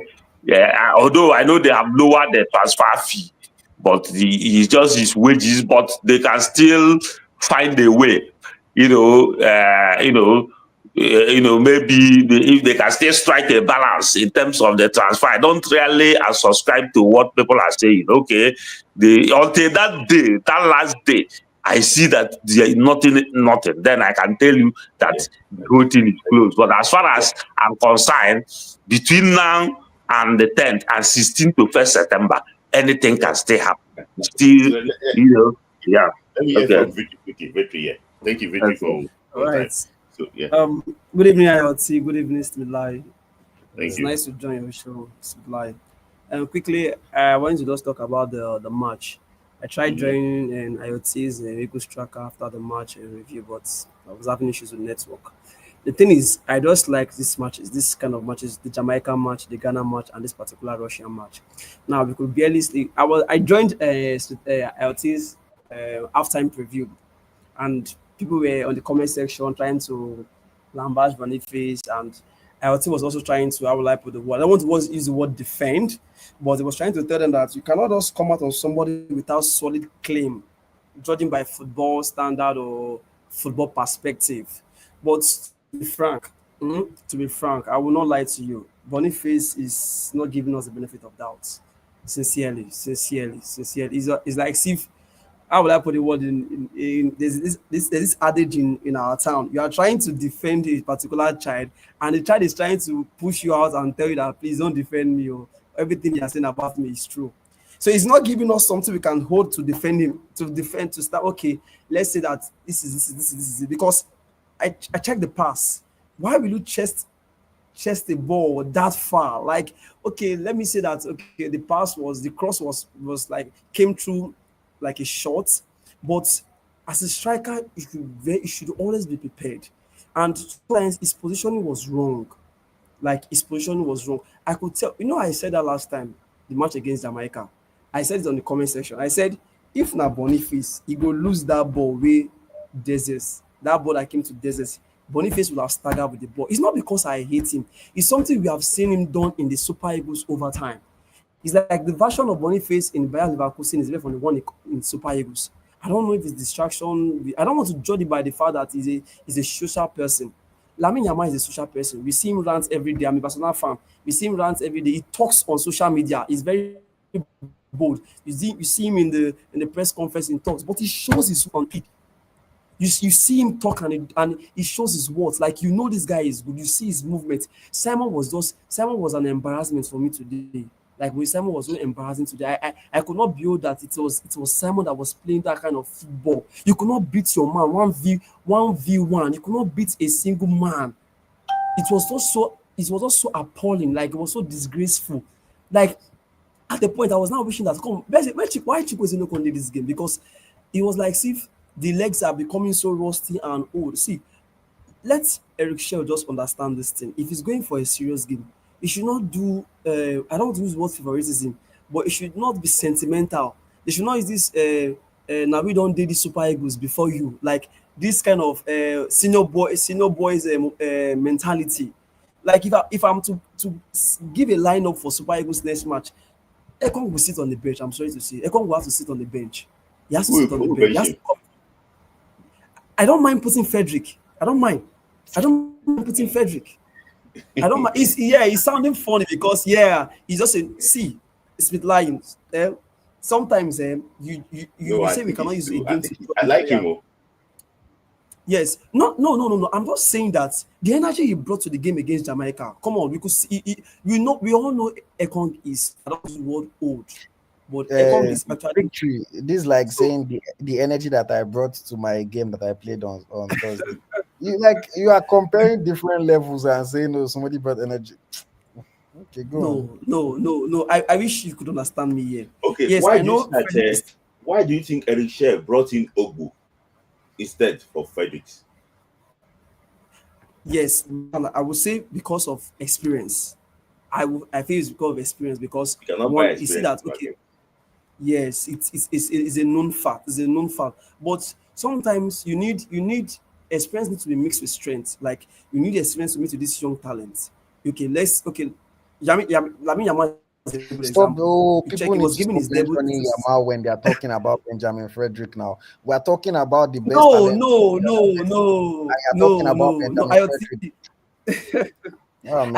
Okay. I won't bring Yamal. Okay. I won't bring Lamine Yamal. Wait now. IoT.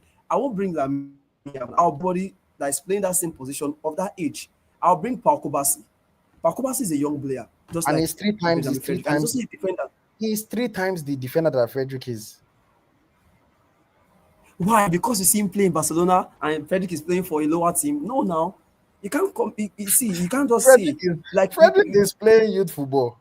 Or somebody is playing for Barcelona, going to the Olympics with his country. They all see. It's because of that particular country. You see, Spain. How would I put the word? Spain have given chance to Barcelona. Barcelona tradition has entered Spanish football that they now give chance to these lads. Like they believe in them. If you check the teams that played against France, average of if not 24, 26 years. Understand? They know what they are doing. Victory. It's time to start introducing Victory. The reason why they believe in them is because they are that good. There are over 1,000 Spanish youth players. Is it every Spanish youth player that is playing for the first team? No, it's the ones that are that good. When you show yourself that you are that good, you will get the opportunity. It's like you look everywhere. That's how I will see that good. Frederick is not that good. Okay. All right. You said okay. But I just feel that let us give him a chance. I'm back to the story. I want to round up. Okay, you want to ask me a question? Yeah, please, just 10 seconds. I wanted to. Let me, in terms of that Frederick and just a minute. It's 1 a.m. It's 2 minutes. I know now. It's still the same thing. Yes. What I'm saying with respect to that Frederick, I think he still needs to mature. I remember when Onibide brought him Bartholomew Obeche. He excelled against Ireland and some friendlies, but when he came to that World Cup 2002, he saw that he couldn't live up to that expectation. And this is one thing because it's very easy for somebody to sit and say, okay, this guy is just because of one match, maybe a friendly match, and you know that even that Jamaican team didn't come with their full strength. I remember that this guy that plays for, is it Tottenham or that guy, he didn't play. Aston Villa, yes. It was not the other guy also that he used to play for Leicester. He didn't play. So I just hope the man. So Spitlai, let me just round up with this before. Don't let me so the thing is this, my main. Okay. Sorry, I will apologize. The thing is, my main focus now is just the striking position. Now we should just know this. We have Victor Boniface. We have Victor Osimhen, Ademola Lookman. For me, I will list them. Tolu is in now for me. Desiree is in now for me. Where is called that goal? No. You wait. Why are you guys like? Why? Because I mean, I don't we always feel that we are just. It's not because of the goal. It's not even actually. And you guys start making me feel like I'm trying to because no, not the goal at all. It's because the previous game you see Tolu played. You get he had like on goal chances that okay by margin. The header, although I think I one of the podcasters said that he didn't head it well, he could have headed it low and he could have gotten on the point. But you could see that the other guy that we've given the chance cannot even fire point blank. But victory. So If it's just realistic there. This I no shit to anybody. No, I love all football, all Nigerian football. But I don't know. The whole thing is just funny to me because I just feel like I understand. See, me, I completely I completely understand that Boniface is out of favor when it comes to Nigerians. I understand. Although Boniface tried, there was one header he gave in that match, and it could have been a world-class goal. Just as the other guy said, he was just unlucky that when Tolu came, they gave him that. But even with that goal, Tolu scored. I'm still not convinced that he has. He's up to that standard. People are rating him because yes, he scored that goal, but he's still not. He has not really, showed that level of consistency because I remember against Jamaica, he fumbled. Okay, let me just finish. I understand that Boniface is out of favor with Nigerian fans, and I'm not telling anybody to like him. If you don't think he's done well, you are within your rights. He has had some games that were not bad. I just think that we need to be able to assess, if we're talking about assessing matches, assess the match based on the match and not previous grievances. The things that victory is giving Tolu Arokodare a pass for, like, but yeah, if you say if it was another player, he's like, but he missed those chances. So I understand that it's just we are looking at it from a negative lens. So I understand that.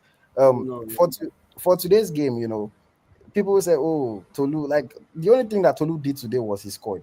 And I'm not trying to knock it, like I give him credit for the awareness to read and get in front of it. It was a gift, but he still had to get in front of it. And the finish was very nice. I like the finish, smart finish, one time, did not waste the opportunity. So credit to him for that. But if you watch the rest of the game, all the hold-up play, it wasn't giving the right pass. There was a time it came to control the ball, he fell down. If that was Boniface that all of you don't like, if people would have said him. No. Me, I know it's Boniface. No, I love him, but it should help. It should give us a chance to fight for him. That's what I must ask you. No, I understand. I understand. Like football in 2025. If you score, you played well. If you didn't score, you did not do well. I understand that, and I'm not asking anybody to think he played well. He didn't have a great game today. It was average at best. I understand. I'm just saying that the way people are judging players now is very different barometers. All in all, I think that Victor Boniface needs to. It's obvious that the Super Eagles is having a mental toll on him, and I think that when he gets to that point, he needs a little bit of time out.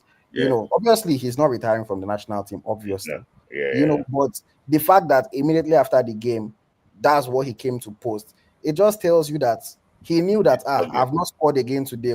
People are going to come and talk. No. Even though when he was on the field, we were not really creating opportunities. The one chance we created, he's the one that passed it. But Dele Bashiru did not score, so it doesn't count as an assist. So obviously nobody will say good job to Boniface. If Dele Bashiru had scored and maybe got the assist, some people might look at it differently and say, okay, at least he assisted. But as he didn't go in, but I just think he needs to take a little bit of a break. He's obviously taking a mental toll on him. I sorry to cut you here. I don't feel that. I don't feel that. We are expecting much. We are expecting much from him. I'm not cutting him. I'm not cutting it. I'm not saying much. Let me sorry about that. I don't feel that. See, all right. At the end of the day, I'm expecting much from him. That's why. It's not about. I mean, we're expecting much because if he scores that many goals at club, of course we are going to expect much. And he's not delivering the much that we expect. That's why he's getting criticism. I just think again, let's not judge people based on the same barometer. The Dessas chance, the Dessas chance that victory compared, it was different. Dessas had got the ball, the Ghanaian defender had already slipped. He obviously had more time. The one today, they wipe the shot at his chest. Okay, he didn't control it well. We criticize one player. So I just think that is the fact that he's owing us money. So now everything that he does, now, we're upset because he's already owing us the money. All in all, congratulations to Toluwala Kodari on scoring his first goal. Happy that we got the draw today, but we need to do better. Defensively, we're not good enough. Set pieces, we're not good enough. Russia should have beaten us today if they took their chances. Maduka Okoye, I'm happy to see him back. We've been talking about Okoye needing a game. Yeah, I'm happy. I'm very happy. Yeah. So thank you, guys. Lovely conversation. Thank you. I have to just go now. Thank you, IoT. Thank you, Mr. Kinsey. Thank you, IoT. So thank you guys for your time. It's been a very lovely conversation. I can't just wait again. I really enjoyed every moment here. So let me just start. So I got this question. Ogu and Basi should pair against Rwanda. If Ogu gets called up, you should thank God. Against Rwanda, if you get called up, you thank God. Against Rwanda, I can tell you about that. It's not really highly favored. Let's be honest ourselves. If we get a call up, you should see. People have been saying Tolu did well. He scored that goal. He's good for his confidence. But for him, it's still not super good material, in my opinion. He's not super good material. He needs to work harder. He needs to do well. He's not super good material, in my opinion. So, but needs to continue to do well. That's the most important. He needs to prove himself well, and he proves, a lot of things in his game. So let me just quick give a shout out to Bobby Ray, viral moments, connect to God, TC Gogo, Bobby Ray, Sport Grinder, Bobby Ray and Uche. Thank you for your love today. I really appreciate you. So I apologize, guys. I wasn't able to do who is in and who is out because of time. I have to bring people on. But next time, I promise to actually do who is in and who I think is actually out. And I'll give my reasons for that and the lessons learned from these 3 windows.